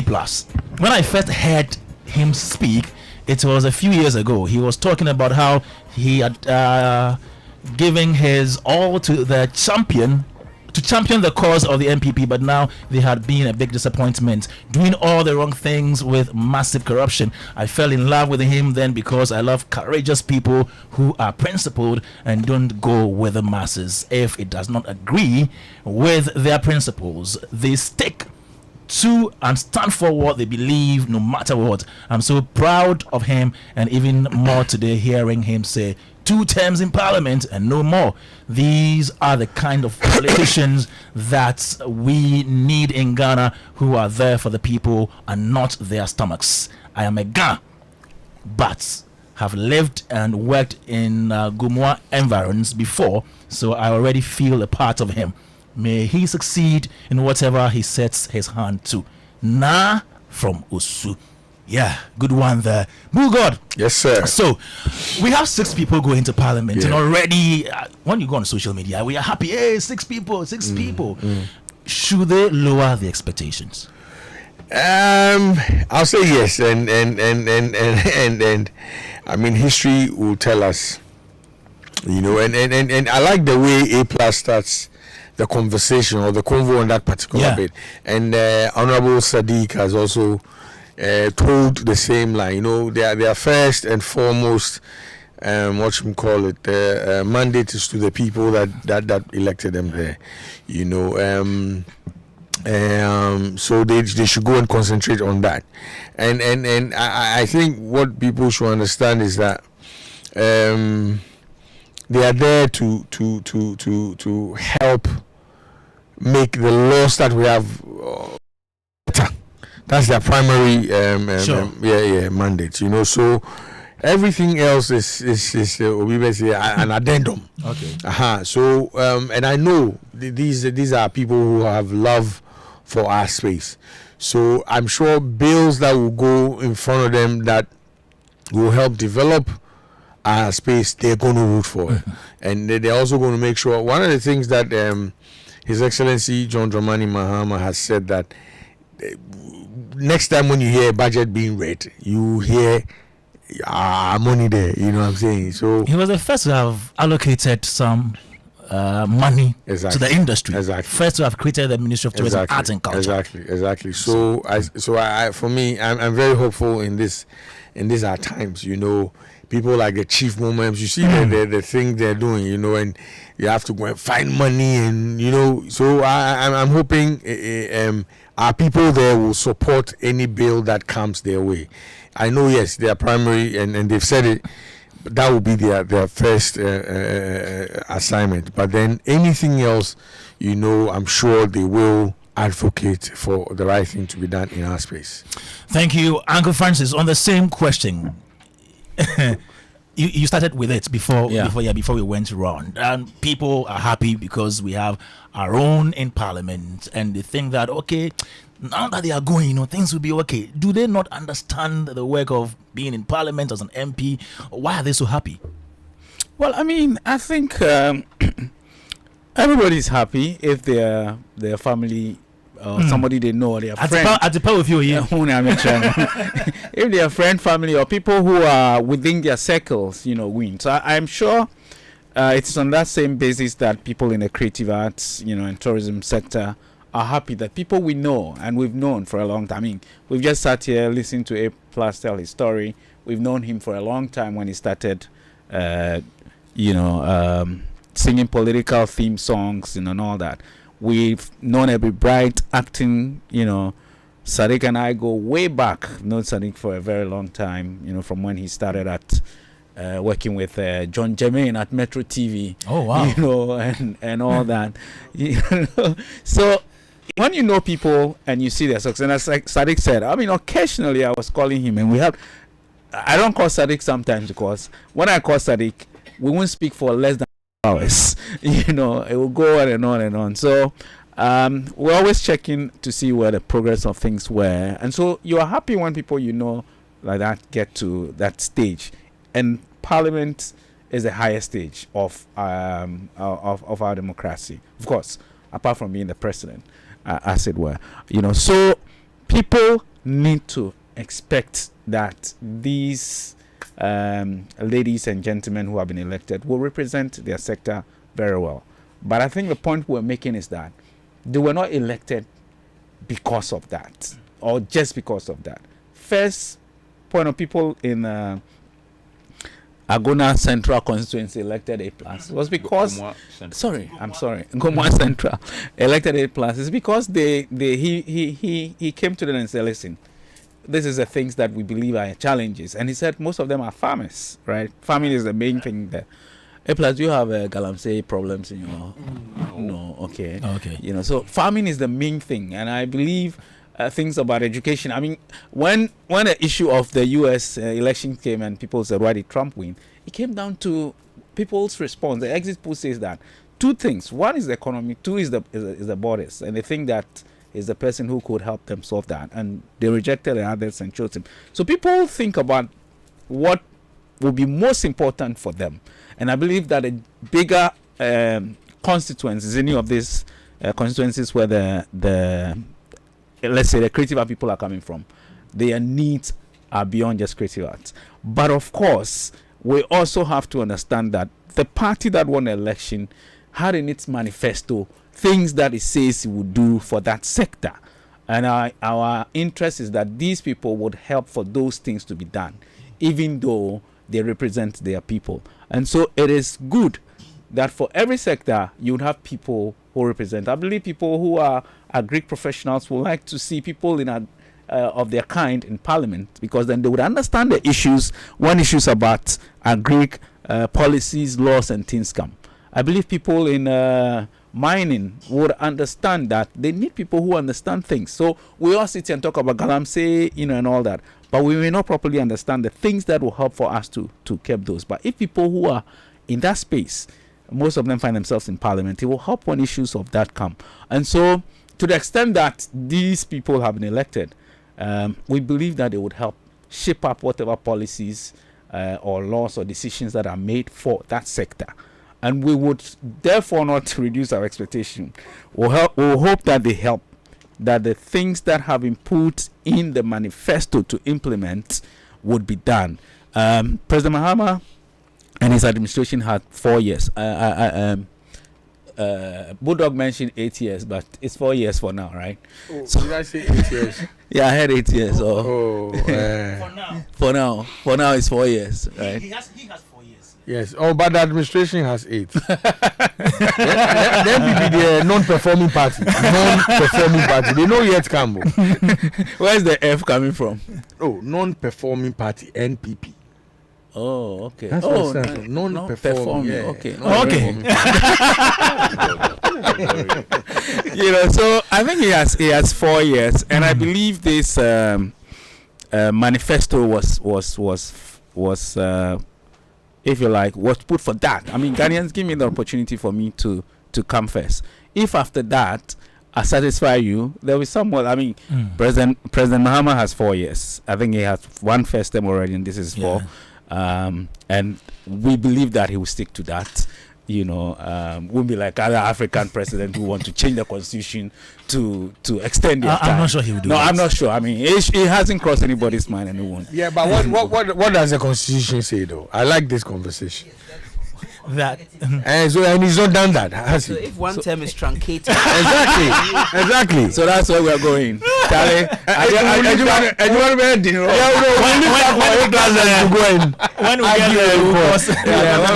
of course.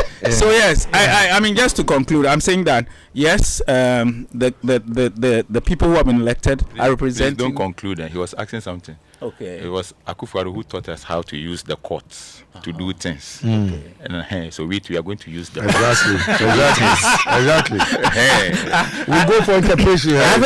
I think that we're tied with unanimous FC, right? we were tied. Now we like it. All right. So they will represent. Well, I don't think we should reduce our expectations because that's the promise that was given, and we hope that. And as I was coming, I was listening to you mention about 10 things that you hope that will be done. I mean, even if 5 of those were done, I think it will be good. It's not reducing expectations. It's just making sure that this is happening. I hope these gentlemen and ladies will help for those to happen. Thank you, Francis Doku, Black Rasta. We have 6 of our own in Parliament. Does it bode well for the well-being of the industry? Well, in another country, yes, it would have meant a lot, but in Ghana, I'm wondering how it's going to pan out. 6 of us in Parliament, it sounds good. It looks like, you can comfortably say that somebody who has the arts in his blood, no matter where you find yourself, the arts will certainly show. I mean, A+ is in there. If something about the arts come around, yes, his primary mandate is to deal with his constituency. But he has music playing in him. He has the arts inside him. It will show, no matter what he does. You see, so he has the soft part, or the softer part, which is the arts. It's certainly going to show. But as I said, I'm just wondering how this is going to happen in our space here in Ghana. I spoke with Baba Sadiq a day before elections, and he was confident that he was going to win. I mean, I've known Baba Sadiq from when he was not even born. He was here as my producer at Hits FM. Rudy Kwachi brought him here. Okay. And we had a very beautiful time, very respectful, very, very honestly. Anytime I meet him, I shake his hand and I tell him that I never knew you reached this far. Because when he came in, he didn't look like somebody who had those hefty ambitions. And boom, from one stage to the other. Now, the last conversation we had that was mind-blowing was when he came to my radio station there at 3FM. And I was talking to him. In fact, we spoke for about 10 minutes and he had about 18 calls within that period. 18 calls. So we barely were not able to speak, you see. And he told me, Black Rasta, Charlie, as I'm going for this post, I can't afford to switch off my phone or not even answer. I can't even sleep. I answer every call, both unknown and known. And again, my car windows cannot close. I have to leave them down when I drive into the constituency. The people are so expectant of something. Everybody wants freebies. Everybody's running around you with hefty expectations. My brother, they won't even give you time to think about the creative arts. They are not going to give you time to even think about the laws that you're going to make in the Parliament House. That is the problem. So I rather sympathize with them.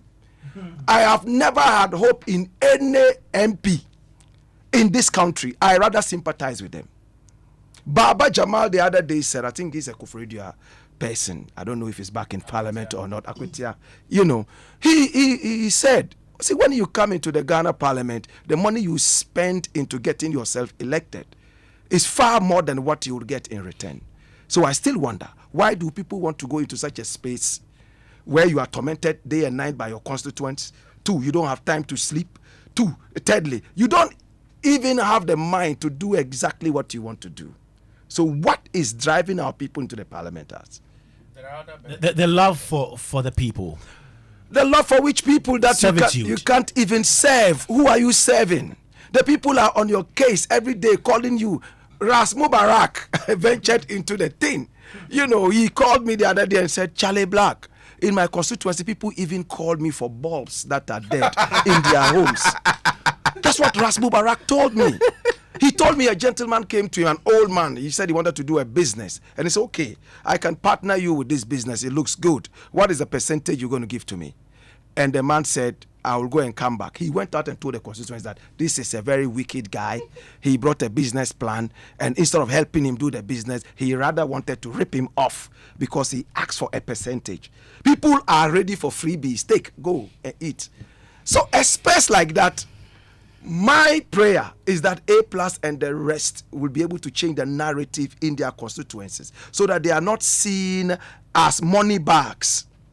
Because the day you stop giving them their freebies, that is the end. How can you think? What are you going to do in the Parliament House?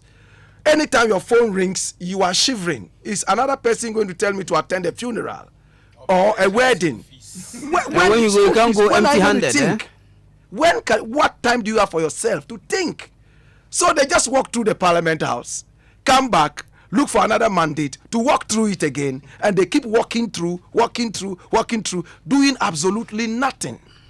They actually become, in fact, a white elephant. They become a rubber stamp of this executive. They are only there to vote for e-levy, unfortunately. But with the independent candidates, I want to believe that they have a chance to do something different. They might lose the next elections because they want to change the narrative. But it's better to lose an election in pride than to win it in falsehood. Yeah. Black Rasta sermon. Or Kanyamiasam. Yeah, Charlie. Chief Moment. Yeah, we need to take it from where Rasta left off. Yeah. You know, when you go to exercise your franchise, you're voting for two people. Okay. You're voting for the president and you're voting for the parliamentary candidate. Between the president and the parliamentary candidate, the person who is closest to you is the parliamentary candidate. So the person that you have the most expectation of is the parliamentary candidate. So this thing is a tale as old as time, that ordinarily our parliamentarians are not supposed to be development agents. They are supposed to be legislators. They are supposed to go to parliament and enact laws for all of us. But you can't go to your constituents and promise them that you'll be a good legislator. You can never win parliament, because for them, they are casting their vote for you because they want to see an improvement in their life. So they are holding you responsible even more than local government, because at the end of the day, there's an MC, there's a DC, there's an assemblyman. There are government structures who are given the resources that we are supposed to hold accountable. But for us, because we vote for our parliamentary candidate, because we exercise that franchise, we hold them responsible. Even for educated people, they go like, we don't see our parliamentarian around. Well, we're supposed to see him in parliament. He's supposed to be in the committees. He's supposed to be scrutinizing the laws, the bills, the things the government wants to do, right? So maybe it's about time for us to reconceptualize the role of our parliamentary candidates, to be in sync with the reality of our condition, to see that in practice, the parliamentary candidate or the parliamentarian has become a development agent in the constituency. So how then do we empower him or her to even do more? Because so far the only thing the state will give you is the MP Common Fund. Yeah, the MP's Common Fund, right? Maybe we should relook at it. Maybe the parliamentarian should be the head of the local government, something in the region, because the only way in the constituency, the only way we can overcome this, however, though, is if development accelerates across the country. Because as people are poor, they will tend to demand. But if development goes high and people are employed and they can take care of themselves, they can buy their own bulbs, they can finance their own funeral, then they are more interested in what the parliamentarian is doing. Like when you go to developed countries, they are writing to their parliamentarians, trying to, get them to, represent their point of view about social issues, political issues, right? But for as long as the majority of our people are still poor, we are still an underdeveloped country, and people are not making ends meet, this problem is going to perpetuate. And the pressure is going to be there. So it becomes a chicken and egg situation. And so when the parliamentarians also go into parliament, because they have invested so much and because they keep investing in their constituents, and the parliamentary salary is not enough, then they must also find ways and means that is why it's an open secret in this country that if you want certain bills passed, you have to grease the palm of the parliamentarians. In fact, that's where they get some significant resource. So the government to come and say, hey, this bill must pass, so gay, you know, and I mean, allegedly, so that I'm not, I'm not dragged to the unanimous FC. Allegedly, you know. So maybe we have to take a hard look at our development structure. We have to take a hard look at the role of the parliamentarian. And once we are reforming our constitution, if the people say that the parliamentarian is an agent of development, then let us back that parliamentarian with the state apparatus to be able to have more impact on the community. Having said that, because you have a question about our expectations for the creatives entering parliament. I mean, I don't have any lofty expectations. Like everyone has said, we all know what they are going to do, and it will not take one parliamentarian, 2 or 3 or 5 parliamentarians to completely change the fortunes of creatives in this country, especially when they are not even the executive, they are parliamentarians. However, for me, what this tells me is that it is part of a trend that we've been seeing, at least since 2012. We've been saying that there's greater activism, there is greater visibility for issues of the creative, sector. There's greater momentum. So from President Mohammed's time all the way to Akufo-Addo's time. And one thing that we have to admit in this government is that at least one of the sectors that we can favorably say they have done well would be in the creative or the tourism sector. If for nothing at all, the Ghana, the year of return activation, beyond the return. Further enhance brand Ghana. And that's something we should talk about, how people can actually leverage, because I have seen the benefit of brand Ghana. You go somewhere internationally, we are from Ghana, there's a certain level of respect that people are called, and reception that people are called, that you can leverage. So I feel that this government has done well in further adding to that brand Ghana visibility, further, providing a platform for creative arts issues to be topical. So it's for us to now take it a notch higher. So President Muhammad started, Akufo-Addo continued, President Akufo-Addo continued. Now he has to take it a notch higher. And so having these people for me is part of a greater, awakening within the creative space. And one important thing I want to say is that being a creative is not just about advocating for the rights of creativity. It's even your thinking approach to problem solving. Because we've been doing the same things over and over again. If a creative sits in cabinet and an issue comes, is there a different perspective he can bring to that issue that can have a better impact, on the wider economy and the wider society? So it's even the mindset of that creative, leveraging that kind of thinking. Because if you're an engineer, you have a way you are thinking. If you have a medical doctor, you have a way you are thinking. If you're an agricultural person, there's a way you are thinking. If you're a creative, there's also a way your mind is wired. How can we harness that creative thinking abilities to, address some of the feeding problems that we face in this country? So I wish them well, and for me, I'm just excited that at least it gives the sector greater visibility. But what we make out of it will depend on the largest government and how we all can push this government to even do better than the previous government in the creative and the tourism space. And of course, more creatives. I think I would love to see Black Rasta in Parliament, right? For the second time. Yeah, Francis don't go in Parliament. For the second time. If we can find the money for his campaign. He should go back to Parliament for the second time. Oh, why? He's been there. No, that was not on the floor. All right, thank you. And I think that's actually going to inspire. What Baba Sadiq, what A Plus is going to do is that it's actually going to inspire more creatives to take the bold step. And I won't be surprised to see more people from the creative industry venturing into government. And eventually we'll have a creative person as president. And you hope that at that point there will be even greater urgency on the issues of the creative economy. So it's part of a wave that is, not a green wave, the creative wave that is building. All right, thank you, Chief Mumin. This one says, congrats to you, A+. A+, Baba Sadiq. We are rooting for Francis Dohu to go to Parliament. Shout to my brothers, Bulldog and Black Rasta. This one from Chris Coney. Chris Coney sent in this one. Now let me get to A+.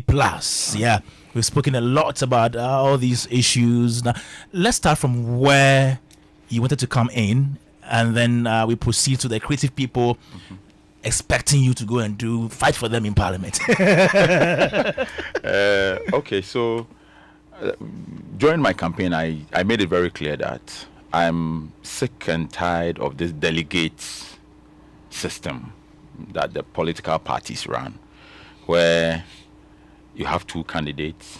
Black Rasta is running against Rasmo Barak.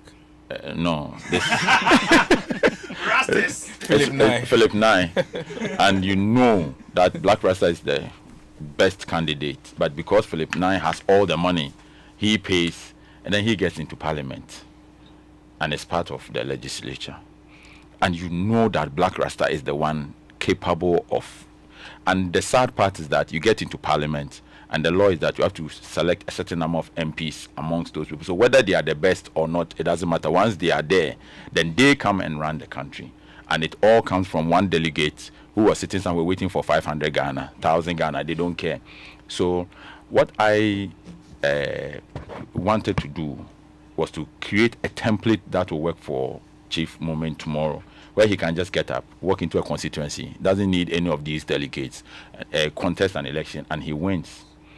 And now that I have won, I will want to see a lot more of everybody from all walks of life try to get into parliament through that route. So that, and unfortunately, we have 4 independent candidates now. 4. In parliament. Yes. And I would like to see more.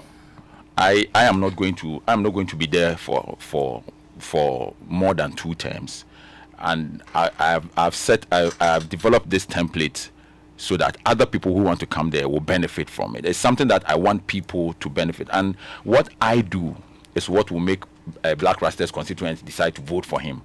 What I do in the next 4 years. So I'm going to, this is not just the end. Now that I have won, I must be able to change the lives of my people. That is not my core mandate, but it has become part of it, because we don't vote for the DCs. The DCs are the ones that are supposed to vote for, to bring development to their districts. However, because they are not campaigning and they are not making promises, nobody's looking at them, but they are the ones that you have to look at. But we are campaigning, and the people are asking you questions, and like we said, you can never go and tell people that I'm going to make the best laws for Ghana, so vote for me. Their expectations are well beyond that, and so we don't vote for the DCs because when we are in opposition, we promise that when we come, we will vote, and then when we come to government, we forget exactly. About it, you know. If the DCs were out there campaigning and making promises of building and getting this that Samuel Common Fund and this is what we are going to use it for, so then the attention will shift to them. But we are the ones that are making the promises, and it has become the norm. So I want people to go in there. I'm going to do something very significant in Gomua, which will not only make people vote for independent candidates because they bypass the delegate system, but because everybody will say this is what A+ did in Gomua. To launch your presidential and then it will make the voter know that, look, if you vote for independent candidates, this is what they are capable of doing. So now I don't have to destroy Chief's political ambition or Francis' political ambition. I have to work. I have to leave a legacy. I have to do something different so that when Black Rasta is going to contest or Bulldog is going to contest, people will say, oh, A+ will call independent and what he didn't do anything. They should say, look at what the independent candidate did. Let's go for another independent. So now everybody must support. It is going to benefit everybody. Thank you, A+. Just so that you are mindful that there are a lot of big screens in parliaments. A+, I'm saying on a lighter note, just so that you know, there are a lot of big screens in parliament. Yes, so that you are not caught in there are a lot of big screens, LED screens, screens in so that he's not caught in. Yes. Oh, you guys are not getting the joke. We're not getting the joke. The joke is flying over. So there are a lot of big screens, TV screens, big ones in parliament. Yes. That you can project different things on. No, wait, I am getting it now. Don't mind him. You're getting it. This joke. This joke. When we close, when we close, I will tell you. He wants to start trouble. Okay. Kwame, can I add a small point to that would be your closing remarks. Then. Okay, then when you come in, then. I just wanted to add something to what Moment said. Right? Yeah, please reserve that for your closing remarks, please. Okay. A plus. So your response to the creative people who are saying, "Oh, yeah, we're happy you're going." We can't have a proverb that unia wanyum kruma udimpa and I say unia a couple unwe abwa yarfo. Some days a proverb like that. So and I unia de jakwa yendinya. Exactly. Yeah, so like we have said, our core mandate is to go and make laws for the country, and we once we are there, anything that affects the creative or the creative arts industry positively, anything that improves upon it, we are fortunate to have all of us there, and so we are going to expedite it, ensure that those who are done. The creatives will never. They apart from Bulldog getting up and saying, "Look, what are we doing?" in their own capacities. The creative arts industry, like Musica, would never call and say, "We hear you are contesting and we are supporting your bid, and this is what we want you to do for us when you win." I think that Musica should call Baba Sadiq when he was contesting. Musica should have called him, myself, and say, "Listen, we are happy about your bid. This is what," because in America you find that unions are supporting Donald Trump because this is what they are, the association, rifle, whatever, they are coming and they are sponsoring your campaign because they want this. Our people don't even know what they want. It's also because they didn't want to be seen as being political, being sided, one-sided. Politics affects everybody in this country, including Jehovah's Witness. They'll go to free SHS. They'll go to free healthcare. So you can't say you don't want to be part or you don't want to be seen. You understand? It's exactly. Yes, it's a way of life. So they have to have a conscious. They have to make a conscious effort in putting our people in there, and this is what the LGBT people have done so well. Okay. From so many years, when we were sitting down and just talking about we don't want gay, they were going to school. They were pushing their people into the judiciary, into the into other professions. Yeah. So before anybody could say Jack, they were in the Supreme Court and they were making the laws. So now they make laws that benefit them, and you can't do anything about it. And this is how countries are run. You use the law. So we have to get our people in there. It has to be a conscious effort that we are making to get anything apart from that. You can't just be sitting somewhere and expect that Baba Sadiq or A Plus goes into a contest with. Then all of a sudden it should come for the creatives, and if you don't come and support it, that's why I said you did not put me there. Good. A Plus, the Francis Doku. Your closing remarks. So I'm going round. I'll end with A Plus again. Okay, so 1.5 minutes, please. Oh, 1.5 minutes. We have commercials and LPMs. All right, sure. I think.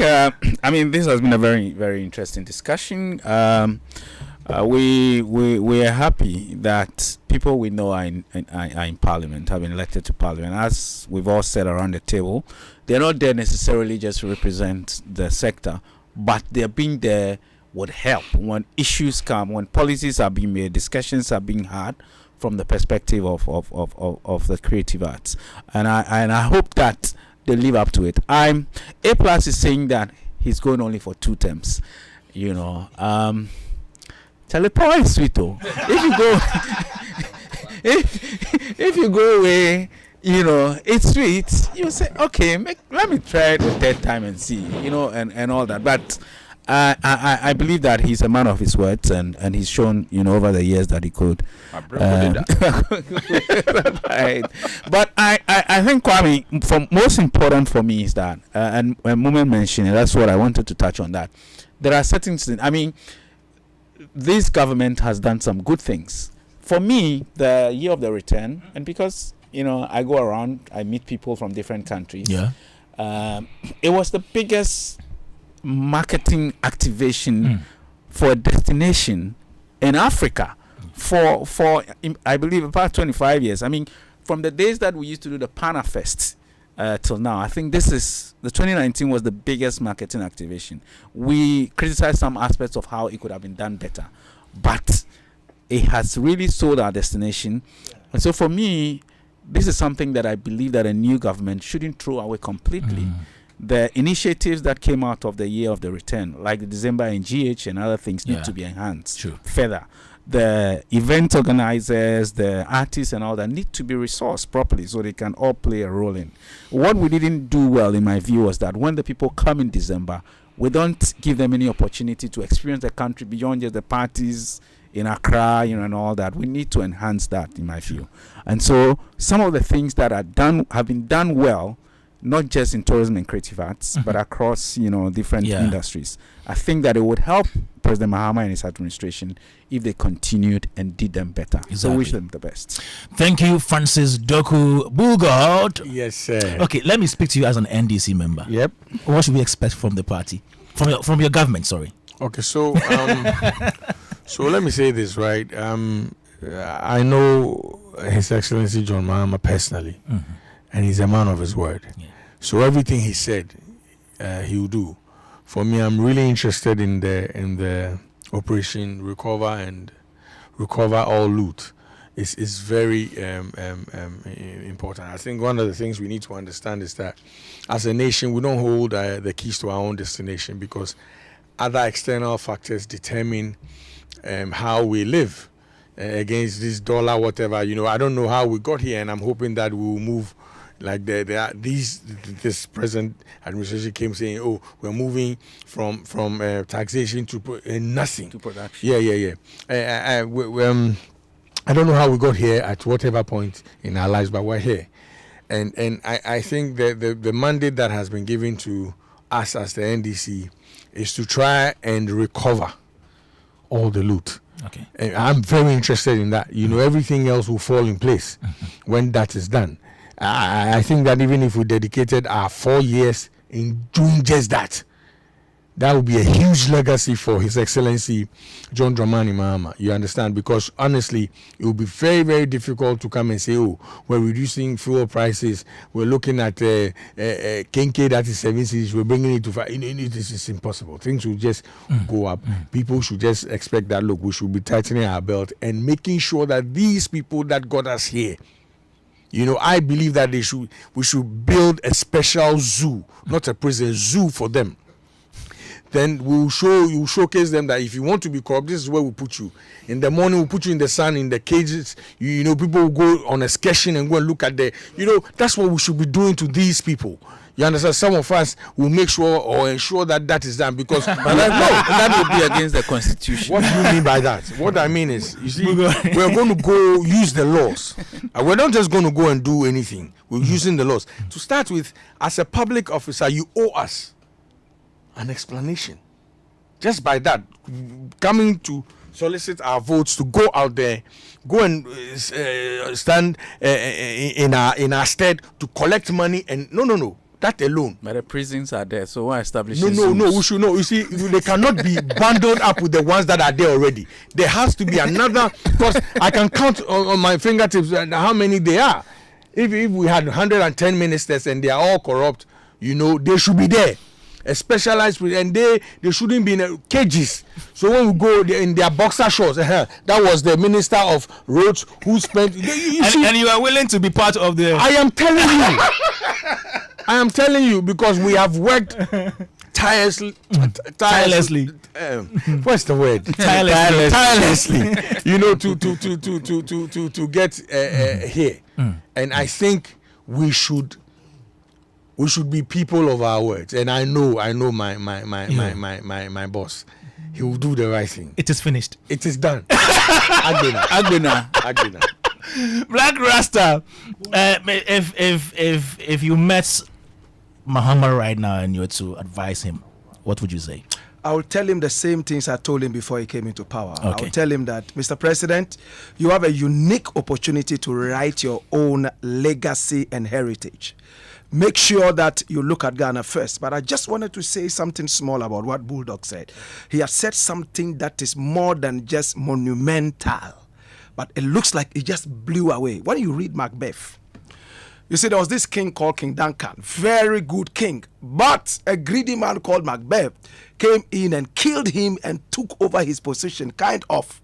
And when the triumvirate came in trying to take out this greedy guy called Macbeth, they fought, he put up a fight. And when he was about to be defeated, you know what he said? He said, well, I don't want to fight anymore. I am done. And they said, okay, we are not going to kill you. We are not going to do anything. We'll put you in a cage. And on that cage, we shall write, here comes the traitor. We shall take you out into town for everyone to see you, hoot at you. It happened to the second king of Belgium, Leopold II, when he came to Africa and killed a lot of people because of rubber. When he died, they threw him on the streets of Belgium for people to hoot at him. But in our country, the moment you die, you become a saint, even if you were like that guy, forestry guy, something John. That guy who stole our lands. What's his name again? Something John. They should exhume his body and put him out for us to hoot at him. What Bulldog said is so deep, my brother. I don't support animals put in zoos. They are animal prisons. It is against human rights and animal rights. So I don't go to zoos. I don't take my children to zoos. I believe that dirty politicians should be put in those zoos. Like Bulldog said, when we see them like that, we will all run away from corruption. It's a fact. Read Macbeth and you will get to see how some people felt they had some pride. They didn't want to go into a certain space, but because of their doings, they needed to get in there. Thank you, Black Rasta. Chief Mumin. Okay. To add to what he said, just 2 weeks ago, yeah, the majority leader, Afenyo Marcus, was fighting over that word. Call me majority. Hey, he was talking to one of your presenters. You don't respect it. Ha! Charlie. Uncle Francis, 2 seconds. I just want to add that. Yeah. You know, this is a lawful society. We have a constitution and you see, that's why he will not win his seat. No, that's why he won't win his seat. That's why you will not win your seat. I think they are making suggestions. Yeah, but I'm saying that we shouldn't leave here with the impression people that have been people will be. They want the constitution to be amended to that. Until then, win election can against lifestyle. Thank you very much, Chief Moment. Chief, 1.5 minutes, please. Beware the ites of much. I think that I mean, maybe we should have another conversation just generally about the we will have more transition and we will have expectations on the government. Yeah, and we will have more. I think that there's palpable anger, you know, in the system, and it's a hopeful moment, but it's actually a very dangerous moment as well, because our democracy is hanging on a very thin thread.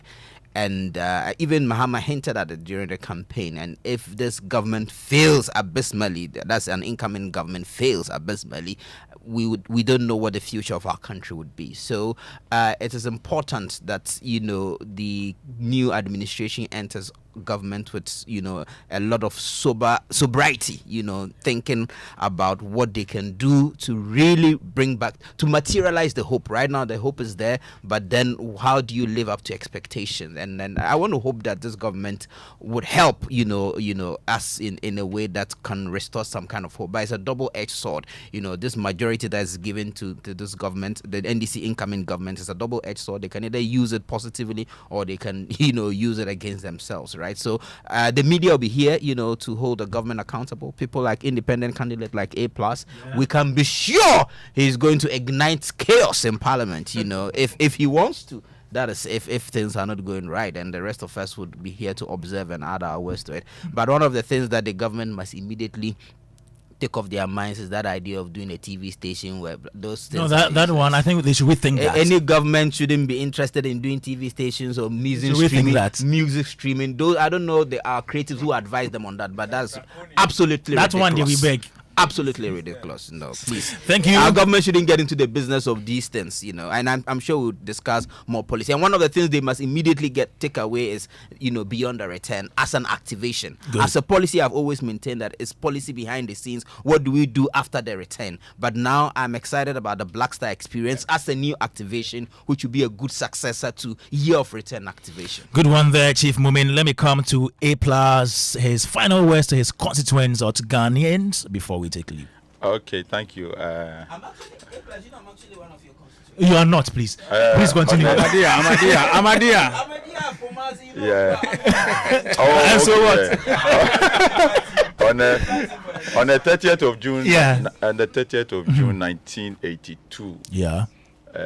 Some people were thinking along the lines of putting people in cages and all, and so they adopted judges and murdered them. Before that, the generals were executed. You go to Liberia, Samodo took power. That's what they call kangaroo courts. And murdered all the ex ministers and executed all of them. We are still here. So we have to look at what do we do. Okay. Are we going to use the same approach, or we are going to come up with something new? Rawlings did everything, corruption is worse. So what do we do? I think that as young people, we have to come together and look at it. Okay. What do we do to end this? Are we still going to go out there, get people and shoot them?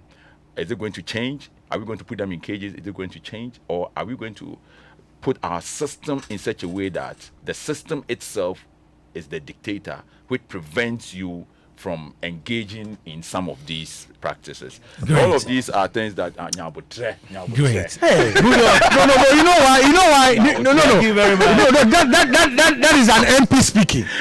We are still on the street, so we'll be street to go talk. Thank and you. if he was with us, he will say the same thing, because you see, the system itself has a problem. That's why we have to Exactly. fix it. We'll be back right here to talk about that.